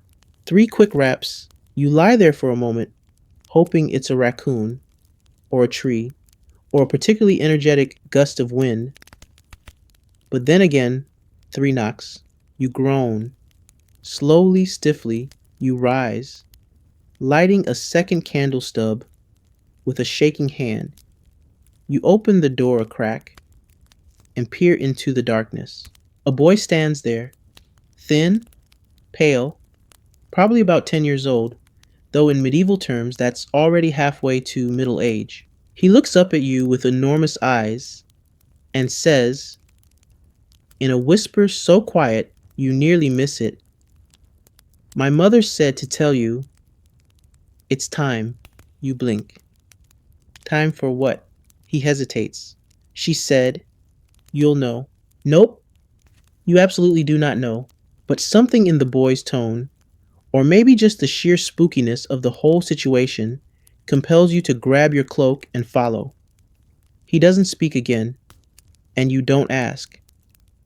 The streets are nearly empty, only a few flickering torches, casting shadows against walls, only the occasional rustle of rats or the distant bark of a dog. The village is sleeping, but you are not. The boy leads you to a small cottage at the very edge of town, tucked beneath the twisted branches of an ancient yew tree. You've passed this house before. You've even buried someone from this family before. You remember, vaguely, a father, wheeled in, late one night, bruised and bound, and definitely not the result of a fall. The boy opens the door and gestures for you to enter. Inside, a woman sits by the hearth. Her hair is gray, braided tightly back, her hands folded in her lap. She looks up as you enter, her face unreadable. "You came?" she says simply. You nod. "You sent for me." She glances toward the next room. He's ready. You don't need to ask who. You follow her pointing finger into the next chamber, where a man lies on a crude bed, eyes closed, skin pale, chest still. You sigh. Another body. No one tells you what happened. No one offers coin. You simply kneel beside the man and begin your quiet, practiced preparations. The woman doesn't cry. She watches you with the same silent resignation you've seen in 100 other faces. The same look that says, "I'd mourn more if I weren't so exhausted." You wrap the man in linen, carefully. He's light, like a bird already halfway to the next world. You lift him gently, carry him back through the village under cover of night, the boy holding a small lantern behind you like a solemn little shadow. Back at the graveyard, you don't even use the wheelbarrow. There's no point. You find a bare patch of ground, one you'd already marked for future use. You dig quietly, efficiently, no longer feeling the cold or the ache. This is what your job becomes at night. Quiet favors, midnight burials, and unsaid stories. No priest, no hymns, just you, and the sound of dirt being moved, and the sense that this part of your life has become less about work and more about witnessing. You bury the man.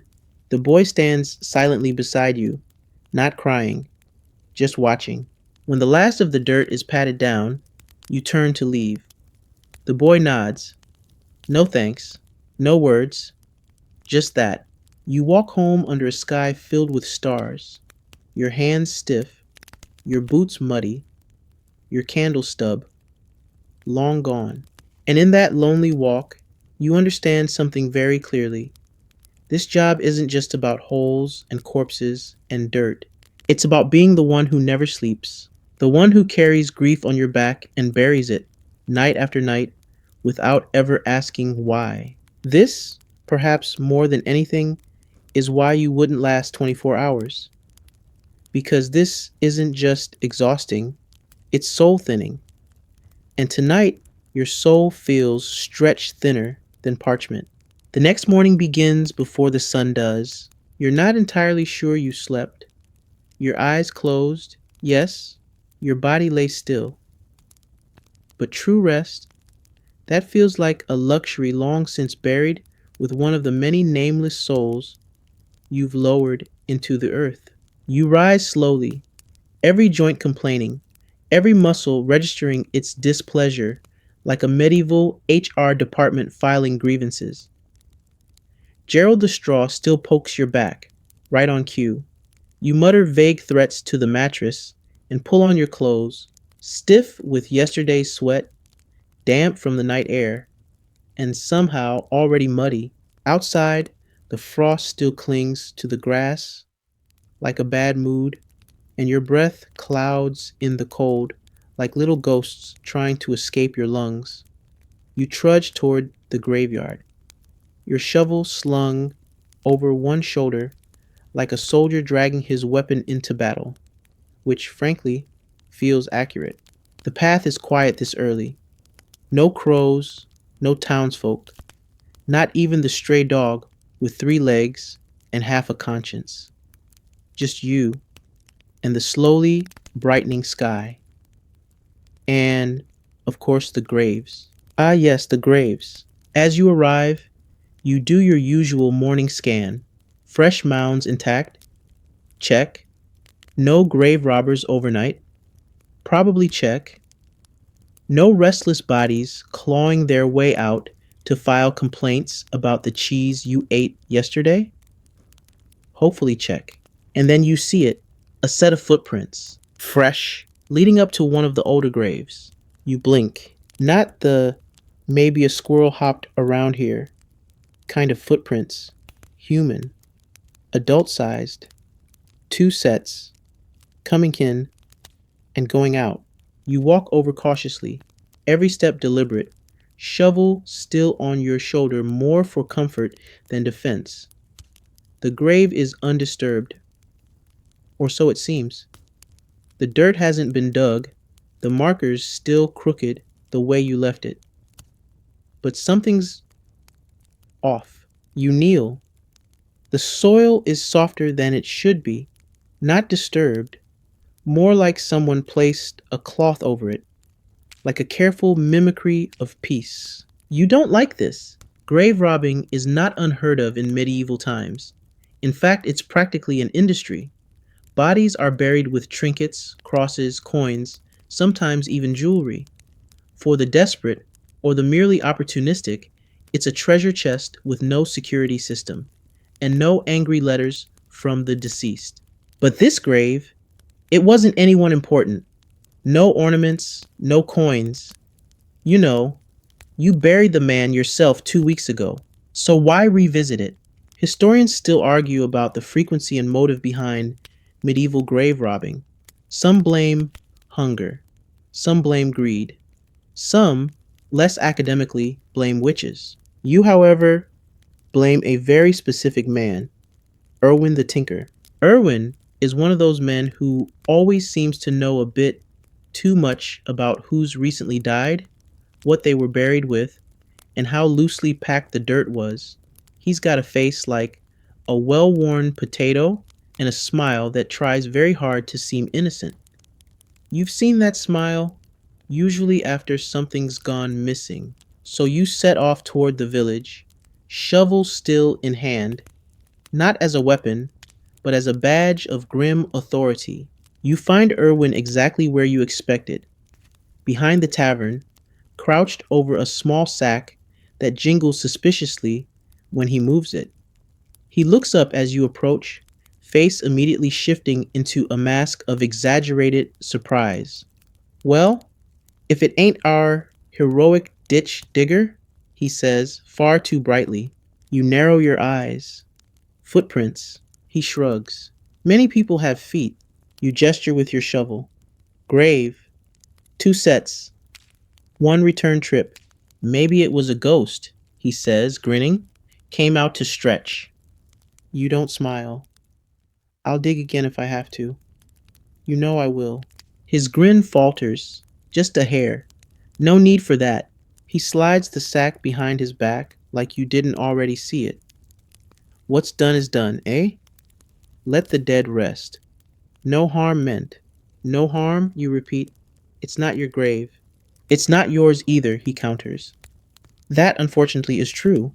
You sigh. This is the other reality of your job. You're not just a digger. You're a silent enforcer of invisible boundaries. The villagers don't protect their dead. You do. You're the last defense between rest and robbery. And you get no sword, no armor, no backing. Just a shovel and a strong sense of, don't make me come back here again. I'm putting the dirt back, you say quietly. Tonight. Irwin shrugs. You do what you need, and that's that. No apology. No coins returned.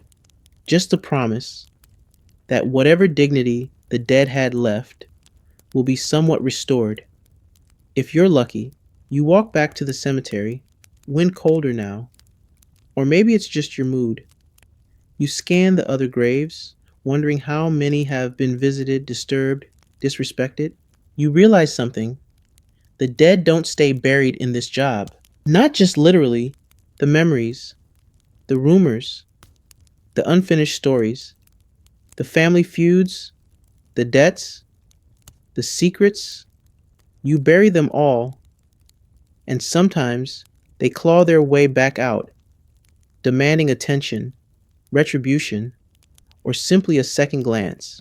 This is the weight that presses on your shoulders more than dirt or shovels ever could. You are the final line of care for people no one else wants to think about anymore. You're the undertaker, the watchman, the reluctant priest, and sometimes the janitor.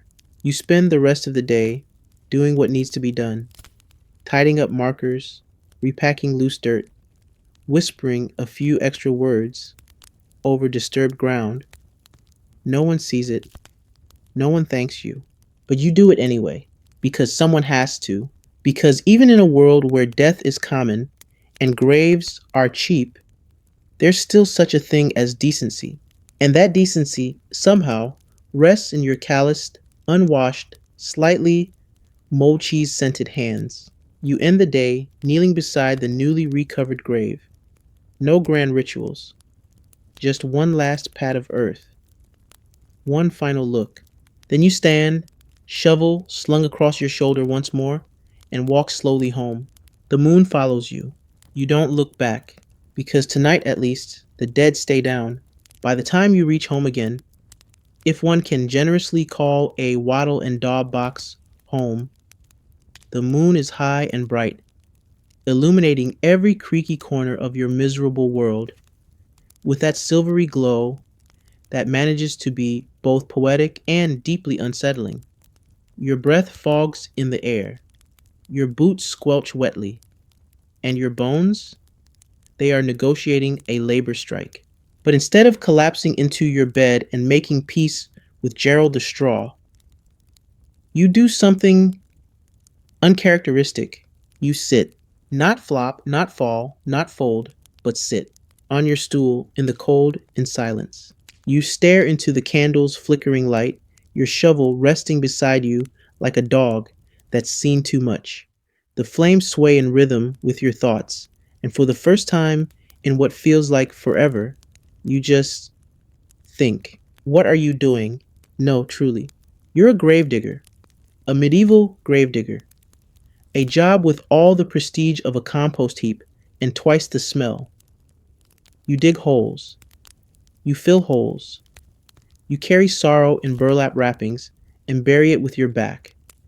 You are a one-person funeral procession, therapist, janitor, and scapegoat. But lately, the holes have been digging back. You think of the priest, of Irwin, of the boy who guided you in the night like a little lantern bearing ghost. You think of the shallow grave you had to recover, of the unnamed man buried with urgency, of the dreams that have started to visit, not of monsters, but of voices, voices whispering through soil, asking to be remembered. You shake your head.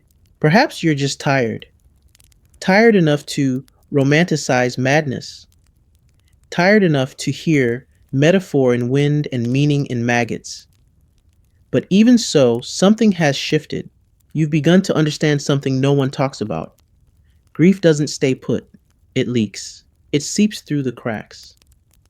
In dirt and memory, in the faces of widows and the silence of sons, you bury a body, but you never bury the whole story.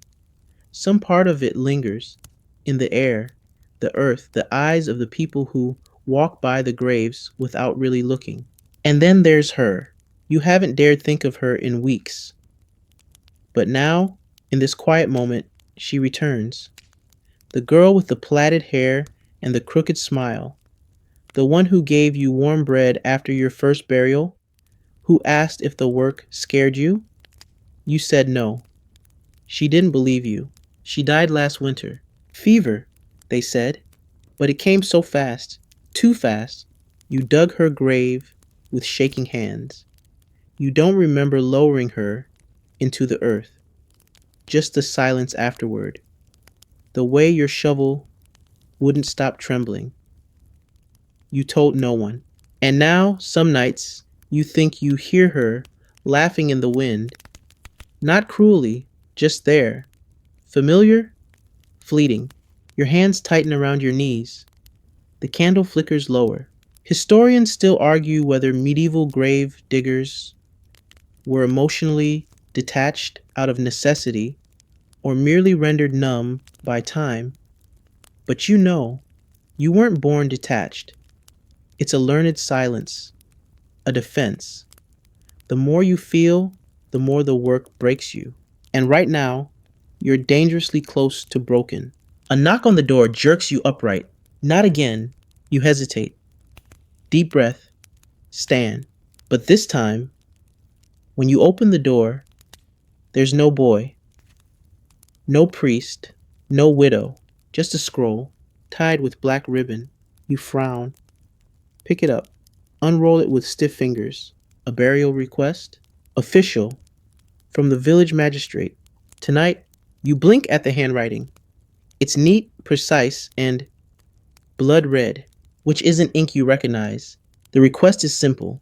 One body, no questions, midnight. Edge of the woods, no priest. You reread it 3 times, just to be sure, and then, for reasons you don't quite understand, you put on your boots again.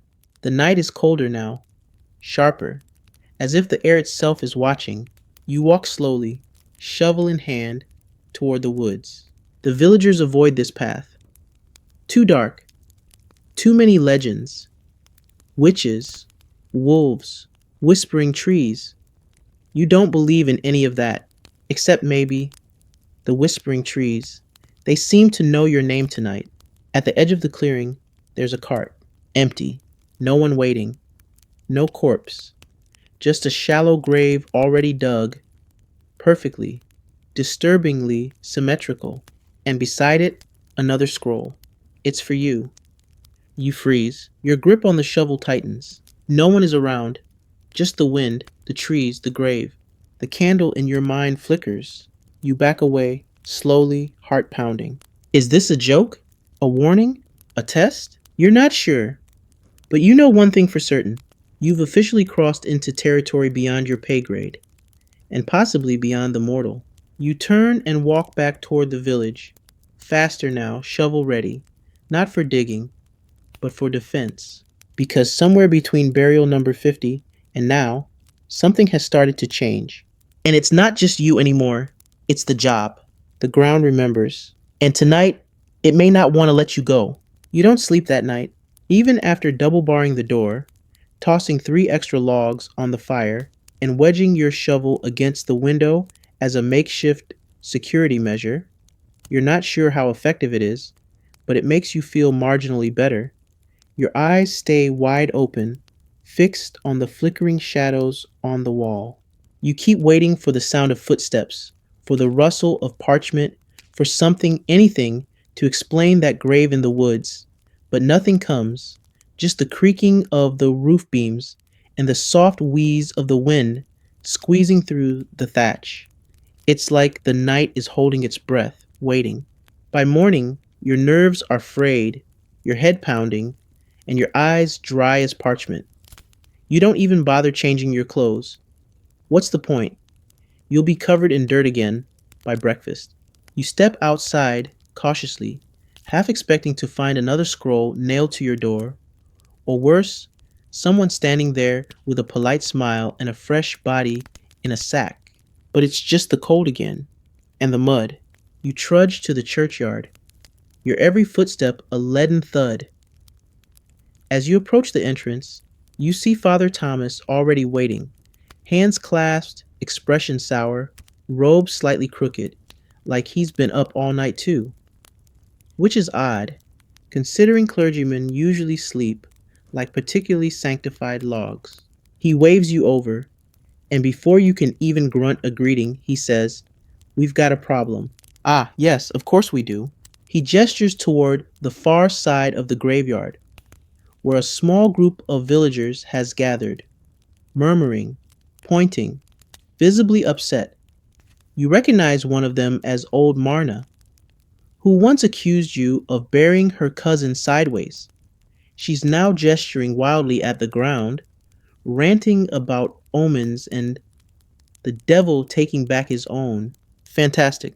You follow Father Thomas toward the disturbance, shovel still in hand, which is either comforting or threatening, depending on who's watching. As you draw closer, you see it, a grave. Not new, but disturbed. The earth is cracked, the wooden marker snapped clean in two, and the soil has sunk in, forming a shallow depression, like something collapsed or crawled beneath it. "Is this one of yours?" Father Thomas asks, already knowing the answer. You nod slowly. "About a month ago, man named Edric died of fever." He frowns. "He was buried deep as I could dig. The frost was bad." He rubs his forehead. "Marna says she saw a hand sticking out last night." You blink.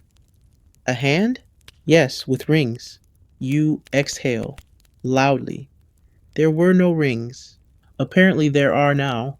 You look at the grave again. The depression in the soil, the broken marker, the crowd of villagers growing steadily louder with every passing minute. You feel the weight pressing down, not just on your back, but on your very existence. The thing no one tells you about being a medieval gravedigger is that you're always one cracked grave away from being blamed for everything. The plague, the rats, the failed harvest, your neighbor's cough, all of it can somehow be traced back to a body you didn't bury properly. And now this. You kneel beside the grave, pressing your fingers into the soil. It's loose, too loose. And there's something else. Footprints, bare ones, leading away from the grave. No, that's not right. You check again. Definitely human, definitely recent, and definitely headed toward the woods. You stand up slowly, heart thudding in your chest.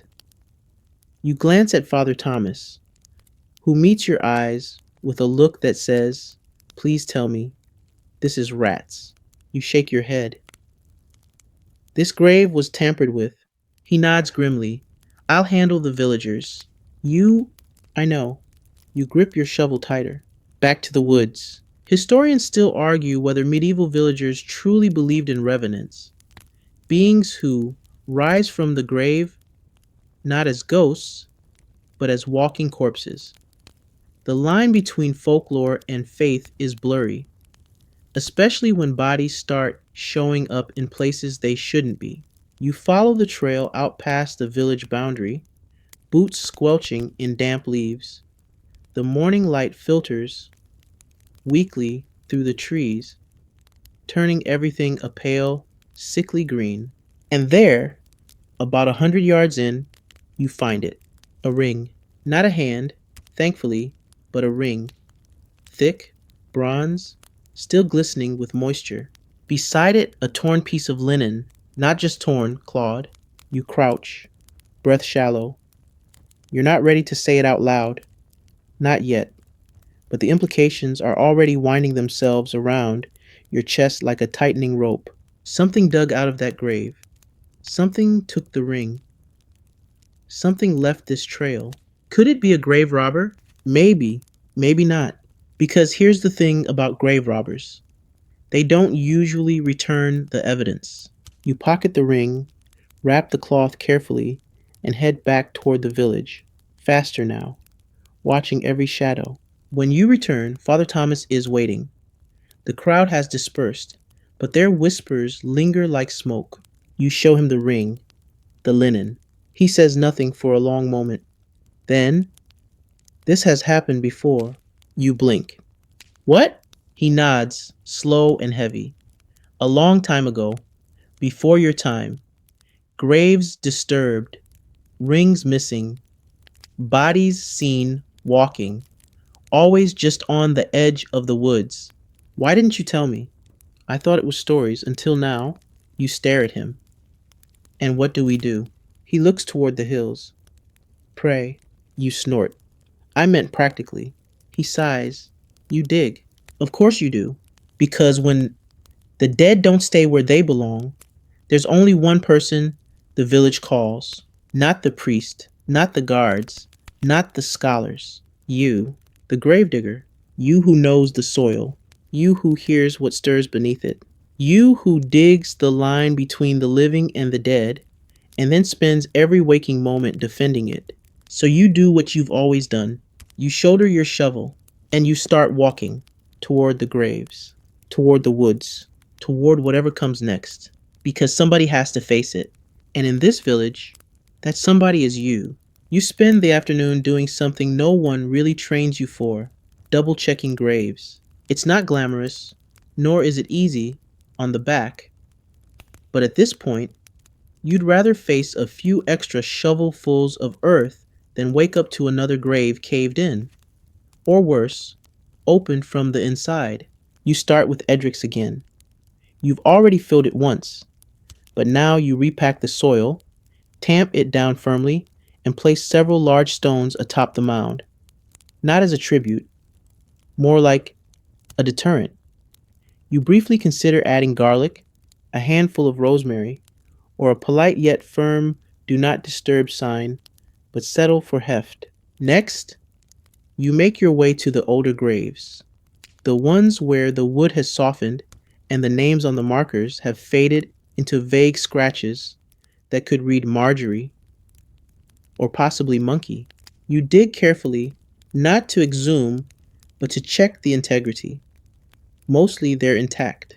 Mostly, at one grave, you find the coffin collapsed, sunken slightly into the earth. It's not fresh, not tampered with, but the sight still tightens your chest. A reminder that, in this job, even the dead don't get to stay still for long.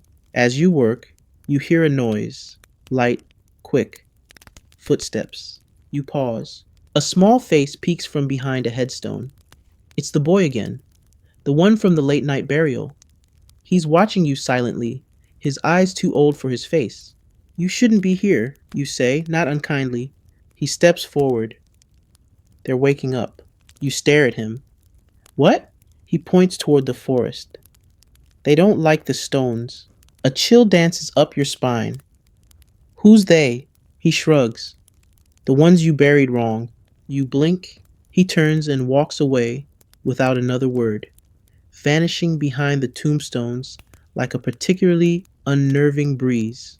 You're not sure what unsettles you more, the words themselves, or how calmly he said them. You kneel beside the grave you were checking and press your hand against the soil.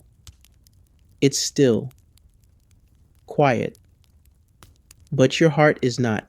You try to shake it off, focus, but even your body seems reluctant to cooperate now. The ache in your knees, the burn in your shoulders, the dull hum behind your eyes. Your whole self is starting to feel misaligned. You reach for your flask, hoping for a sip of water, and find it empty. Of course. You sit back on your heels and sigh. At that moment, you hear a rustling behind you. Not the wind, not birds. Too deliberate. You stand slowly and turn. Ervin, again. He's holding a sack, again. And he looks nervous. What now, you ask, voice dry. He glances over his shoulder. I found something. I'm not buying stolen teeth, Irwin. He grimaces. No, this is different. He opens the sack and dumps the contents on the ground between you. It's a skull. But not just any skull. Its eye sockets are packed with dried herbs. Its jaw wired shut with twine. And symbols burned into the bone. You take a step back. Where did you get this? Irwin fidgets. Woman in the woods. She was digging. Said she was keeping something down. I told her that was your job. You glare at him. He shrugs. I thought maybe you'd want to see it. Or, bury it. Again, he wanders off, clearly disturbed, clearly uninterested in hanging around. You're left with the skull. You crouch beside it. The markings are unfamiliar. Not Latin, not runes. Just strange. You feel something stir beneath your feet. Not literally, more like a shift in the air, as though something ancient has rolled over in its sleep. You gather the skull carefully, wrapping it in cloth. You don't know what it is. You don't know what it means, but you know it doesn't belong above ground. Back at the church, you find Father Thomas staring into the fire, rosary in hand. He doesn't look surprised to see you. I was wondering when you'd come, he says. You place the skull gently on the table. He studies it, eyes narrowing. This is from the burial hill, he murmurs. You frown. That's forbidden land. It wasn't always, he replies. Before the church, before the village. You stare at him. What was it? A boundary, he says quietly. Between the living and something else. You don't reply. He sighs. They buried things out there to keep them still. Not to mourn, to contain. You glance at the skull. Did we dig too close? You ask. Maybe. Or maybe something else woke them. You sit. You're too tired to argue. Too tired to pretend this is anything close to normal. What do we do? He looks at you. We find the rest. And we bury them. Properly. With rights. And if we can't? He doesn't answer. He doesn't have to. You leave with the skull. Wrapped in linen, heavy in your arms. For a moment, it feels like you're cradling a secret the earth tried to forget. You walk slowly, past the graves, past the trees, toward the burial hill. The wind picks up. The sky darkens. You don't look back, because this is what the job demands now. Not just digging holes, but sealing doors, and hoping they stay closed. You reach the hill just before dusk. It doesn't look like much. Just a small rise at the edge of the forest, ringed by stunted trees and thick grass that never quite dies, no matter the season. But as you step onto its slope, your boots crunch over soil that feels wrong, like it's remembering things. This is where the old ones buried their fears. No crosses, no markers, just soil and secrets. The kind of place that doesn't show up on village maps. The kind of place parents tell their children not to play, but never explain why. A hill where nothing grows tall, where crows never land. And now, you're standing here, holding a skull full of herbs and caution. You start to dig. Not a fresh grave, but a restoration. Like returning something that never should have left. The ground offers more resistance than usual. The earth dry and compact despite the season. Your shovel grates against old stones, bones, and, at one point, what you swear is a rusted iron chain buried just beneath the surface. You don't ask questions. When the hole is deep enough, you lower the skull inside, wrapped in linen, like a truce offering to something ancient and better left sleeping. You place stones around it, not for weight, but for warning. Then you cover it slowly, packing the dirt with care, almost reverence. You don't say a prayer, but you do whisper, "Stay." And then you turn to go, only to find you're not alone. The boy again, standing at the tree line, barefoot, watching. You stare at him. He doesn't speak, just lifts one hand and points, not at you, but behind you. You turn. There, scattered around the hilltop like a careless spill of bones, are more disturbed patches of earth. 5, 6, maybe more. You feel your stomach sink into your boots. How many are there? You walk to the nearest one, kneel, brush away some leaves. The dirt is softer, recently disturbed, and next to it, tucked under a root, you find another skull, smaller, child-sized. Your breath catches. This isn't one mistake. This isn't one grave. This is many. You stagger back, mind racing. How long have these been waking? How many are missing from the village records? How many lost to fever, or taken by wolves, or simply vanished? And how many did you bury unknowingly above something that now wants its due? Historians still argue about the role of ancient burial mounds in medieval folk belief. Some say they were revered, others claim they were feared. The truth, you realize, is probably both, because you don't build churches next to these hills. You don't farm here. You don't live here. You just avoid until someone forgets or digs too deep. You glance back at the boy, but he's gone again, slipped between shadows like a breath exhaled. The light's fading fast now. The trees close in. The air is still, too still. You should leave. You want to leave. But instead, you mark each disturbed grave with a stone. Nothing grand, just enough to say, "I see you," enough to come back later, with more hands, with rights, with someone holier than you, if such a person exists. When you finally make your way down the hill, your body is buzzing, not from energy, but from fear. A quiet, humming sort of dread that nestles under your skin and refuses to be named. You pass the tree line and feel the ground shift beneath your boots, just slightly, like the hill exhaled. You don't look back. Back in the village, night has fully fallen. No one is out. Windows are shuttered, doors closed, fires low. The whole place feels like it's pretending to be asleep.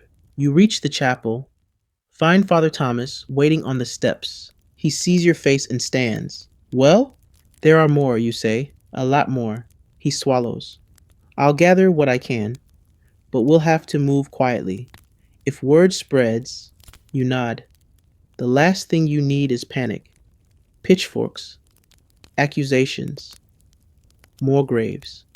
"Tonight?" he asks. You hesitate. "No," you say finally. "I need a few hours." He raises an eyebrow. "I need to rest," you clarify, "or I'm going to collapse into one of the holes and stay there." He almost smiles. Almost. You stumble back to your hut, every limb protesting, every thought spinning. Inside, you light a candle. Just one. The shadows curl around it like cats, content to wait. You sit. You breathe. You look down at your hands. They're cracked, blistered, stained. You've been digging graves your whole life.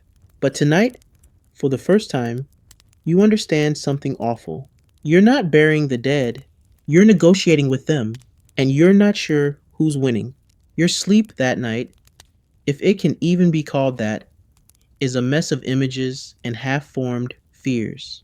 You dream of roots growing through rib cages, of mouths sewn shut, opening slowly, of eyes in the dirt, blinking. When you finally wake, it's because the fire has died, the cold has settled in, and someone is knocking at the door again. This time, it's not a child. It's Father Thomas, cloak drawn tight, a bundle under his arm, face pale in the gray pre-dawn light. I brought something, he says simply. You step aside, too numb to speak. He sets the bundle on your table and unwraps it. Inside, candles, chalk, a book so old the pages look like they might sigh if touched, and several small vials of oil. You raise an eyebrow. These are rites, he explains. Old ones, pre-church even, border magic. You stare. You're telling me you're an ordained priest, and you're handing me witchcraft. He gives a tired shrug. Call it practical theology. You sit. And what am I supposed to do with that? You're going back to the hill today, he says. Of course I am. You'll need to mark the graves, seal them. We'll say the prayers together. You frown. Why me? Because they listen to you. You open your mouth to argue, but stop. Because you've noticed it too. The way the air stills when you speak in the graveyard. The way the crows don't scatter when you pass. The way the dreams have gotten clearer. They know you, he says softly. And I think they trust you. Or fear you. Either way, you're their voice. You sigh. I didn't sign up for this. No one does, he replies. But some people get chosen anyway. And isn't that the worst kind of truth? You gear up with shaking hands. The book goes into a satchel. The vials rattle against each other like nervous teeth. You tuck the chalk into your belt. And of course, you bring the shovel. You arrive at the hill by mid-morning. The air is damp, heavy, like it's holding its breath again. You start with the nearest disturbed grave. Following the book's instructions, translated awkwardly by Father Thomas the night before, you draw a circle around the site with chalk, then drip oil onto the soil in the shape of a spiral. It's meant to be a seal, a lock, a kind of do not disturb sign for the spirit world. You feel ridiculous. And then, as the last drop hits the earth, the wind stops. Completely. No rustling leaves, no birds, no sound. Just stillness. You hold your breath. The candle flickers but doesn't die. You step back. The earth seems satisfied. You do the next one. Then the next. Each time, the air grows quieter. The hill heavier. By the fifth grave, your hands are shaking. Not from fear, but from awareness. It's like the earth is watching, listening, weighing your actions. And here's the strange part. You're not scared. You should be. But instead, you feel purposeful. This is what your job really is. Not just digging and filling, but holding a line, keeping balance. It's not about death. It's about boundaries. Historians still argue whether medieval gravediggers held any spiritual role beyond their practical one, whether they were just laborers or something more. You now understand the answer isn't simple. You are a laborer, yes, but you're also a threshold, a door, and you're the one who keeps it shut. As you finish the last grave, you notice something. A new hole, fresh, damp earth, no marker, no chalk. You didn't dig this one. You kneel beside it.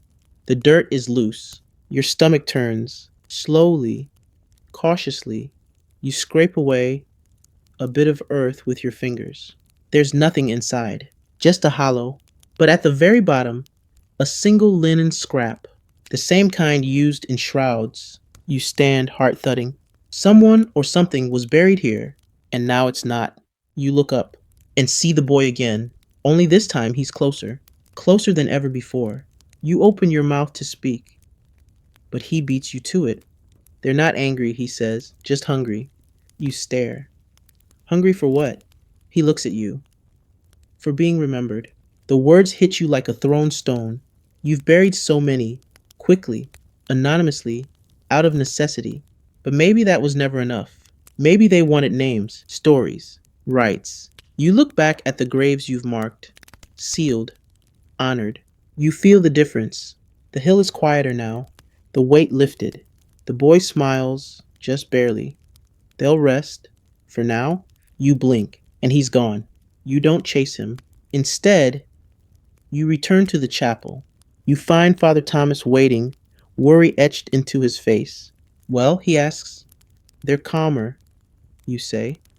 But we need to do more. The ones we buried without care, without names, they're the ones who stir.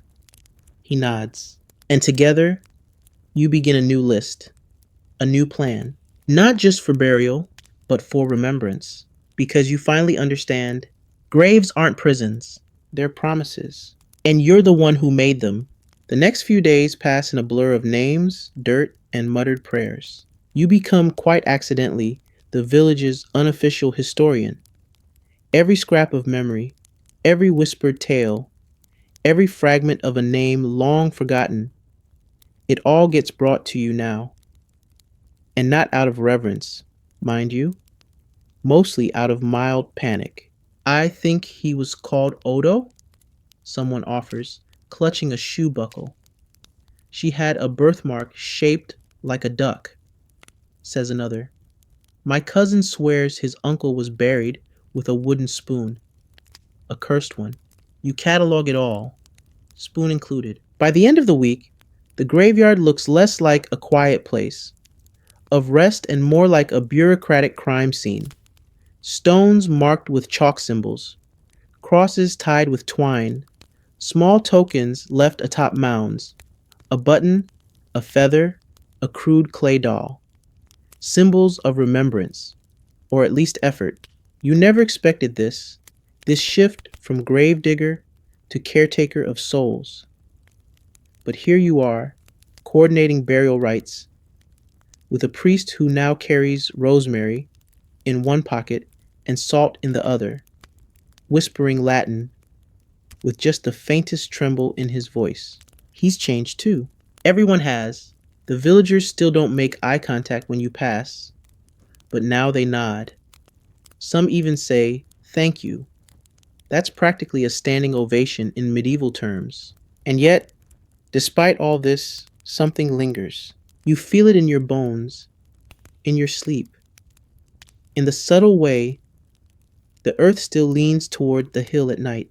You're not done, not yet. So tonight, you go back to the hill, alone. Not because you have to, but because something in your chest won't let you rest until you do. You bring with you only the basics: a candle, a pouch of salt, the old book with pages now smudged by your own grimy fingerprints, and a name. Her name, the girl with the plaited hair, the warm bread, the laugh that still echoes when your eyes close. Her grave was one of the early ones, dug in haste, no rites, no words, just you and a fevered silence. You never said goodbye. So now you return. You find the mound, still intact, still undisturbed, but unmarked. That, you decide, is going to change. You kneel, place the candle in the soil, and light it. The flame dances in the wind, but doesn't go out. You whisper her name, softly, once, then again. You tell her you're sorry, that you remember, that she mattered. You don't know if it's enough, but you do it anyway.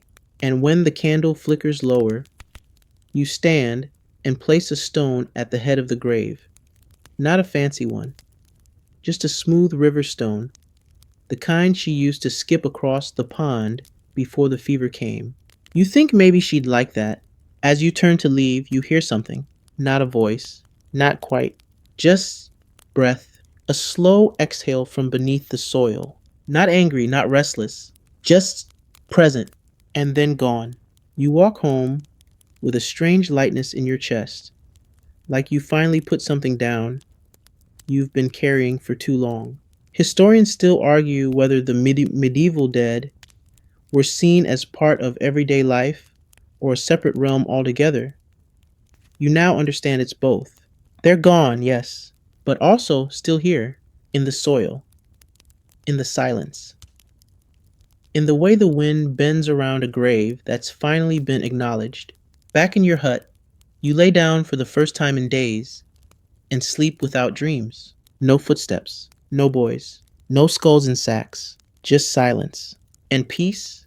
When you wake, the village is brighter. Not metaphorically, literally. The sun is out, the frost is melting, and someone even left a warm loaf of bread at your doorstep. A thank you, probably, or an apology, or both. You bite into it and find it's fresh. Not stale, not bitter. Just bread. And somehow, that feels like a miracle.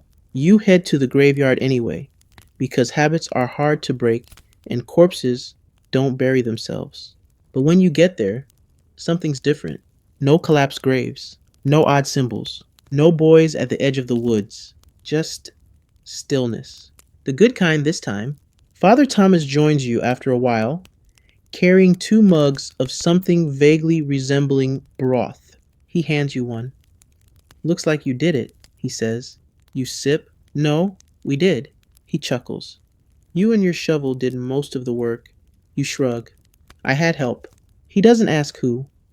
Maybe he knows better. Or maybe he saw the boy too. You both sit in silence for a while, watching the wind tug at the grass. Eventually he stands and says, You'll be back out here tonight, won't you? You nod. Habit? No, you reply. Respect. He nods once and walks off, humming a hymn that's slightly off key, but strangely soothing. You remain seated, shovel across your lap, like a knight's sword at rest. The graveyard, for now, is calm, but you'll be here, just in case, because someone has to be. The calm doesn't last. You should have known. It starts subtly, like all trouble does. A dog refuses to walk past the chapel. A baby won't stop crying when carried near the older graves. And Marna, yes, sideways cousin Marna, swears she saw a man in robes standing by the old yew tree at dawn, and he weren't breathing right. You really hope she was just mixing up her usual pre-breakfast cider with something stronger. But then, more people report oddities, whispers near the stones, cold patches in the sun, dreams that feel too real. You hear them all, not because you ask.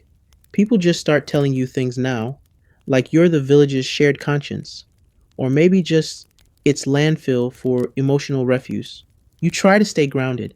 It's probably just tension, right? The village was on edge. People are still spooked.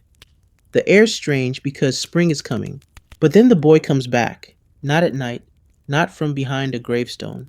In broad daylight, he walks up to your hut like he's just stopping by for a chat, which apparently he is. They're not all resting, he says. You blink. Excuse me? He sits on your stool, the one you wobble on nightly. There are more, he says, under the chapel. You stare. That's stone. You can't bury people under stone.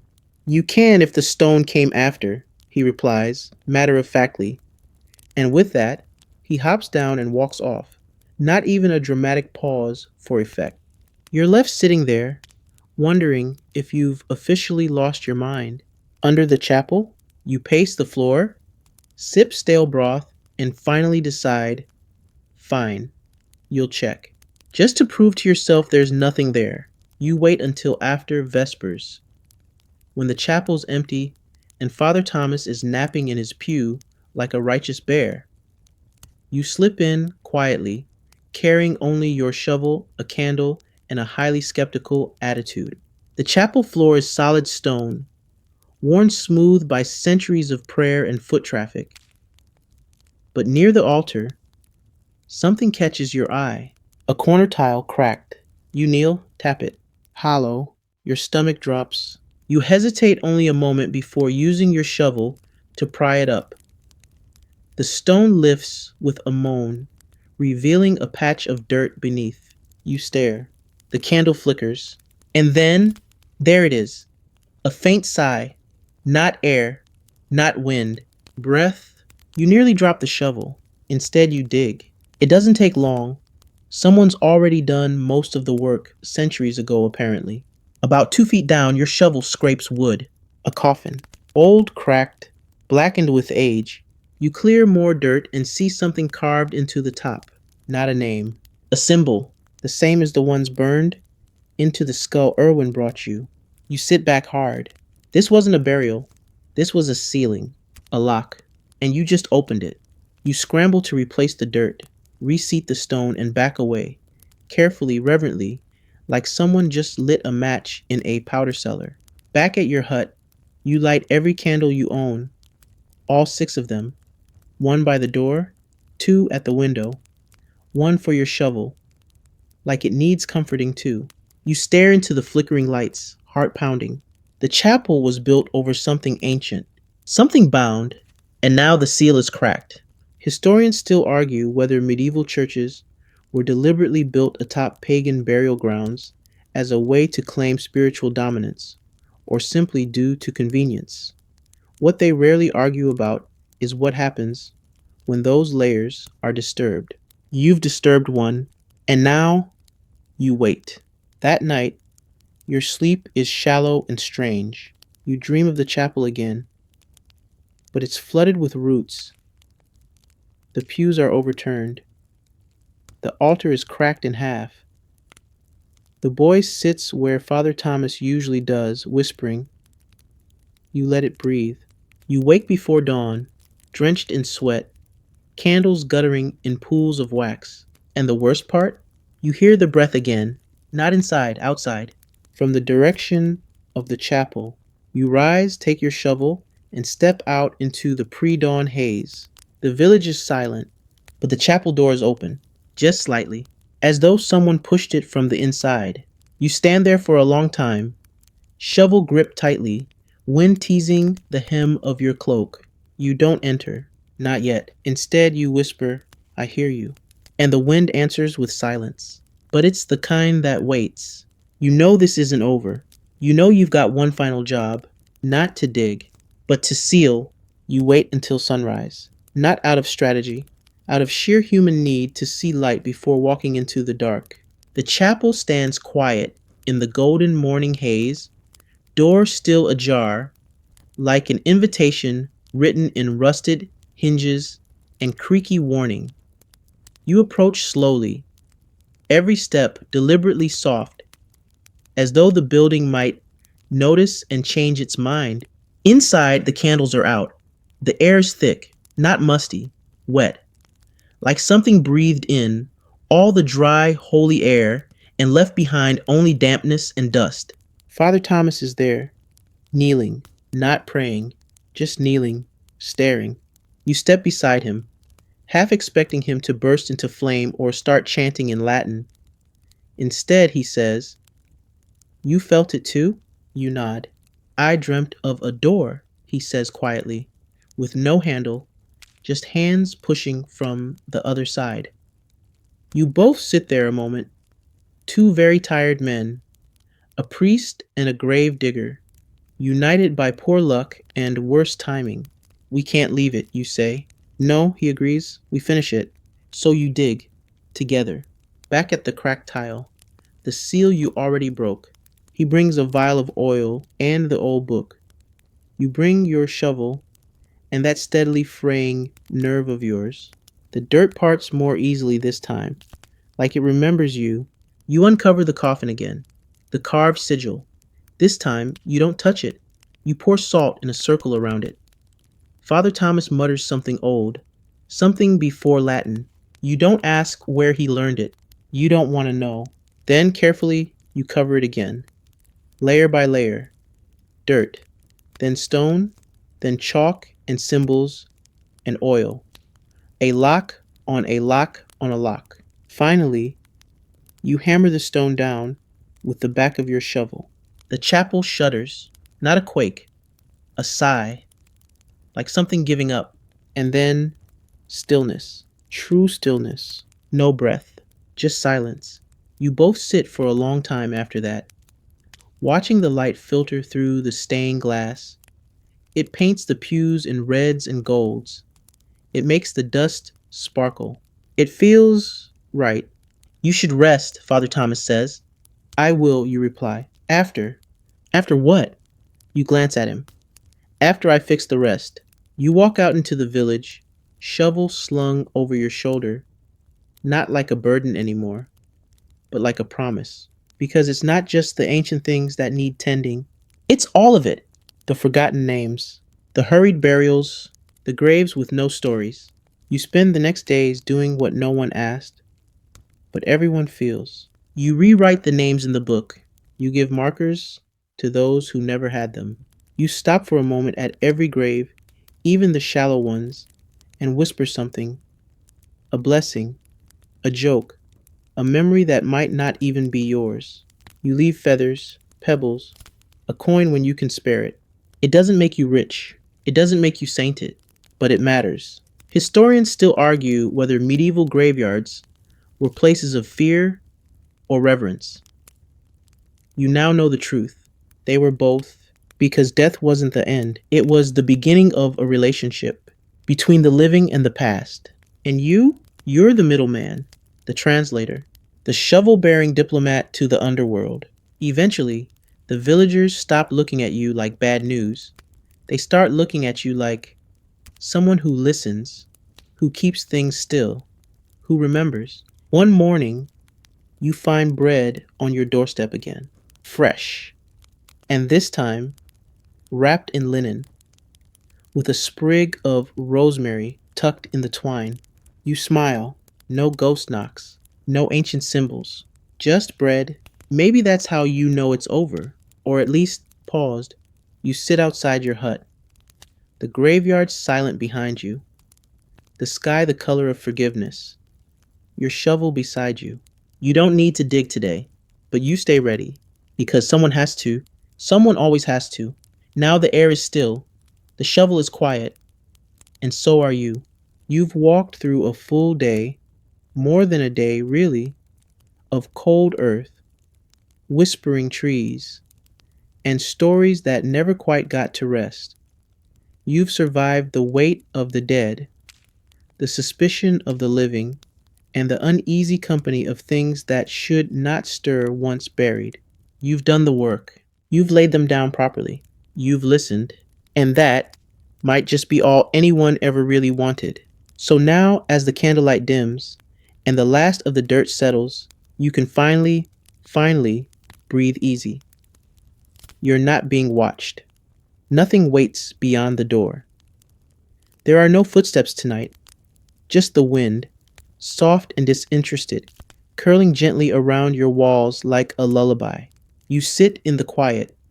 Let your shoulders drop. Let your hands fall still. Let the last images fade from your mind like fog lifting over a silent hillside. If you listen closely, you might still hear a whisper, but it's not a warning anymore. It's a thank you, from the forgotten, from the resting, from the you who did the job no one else could. So close your eyes now. The dead are at peace, and so are you. Good night, digger. Sleep deep, sleep well.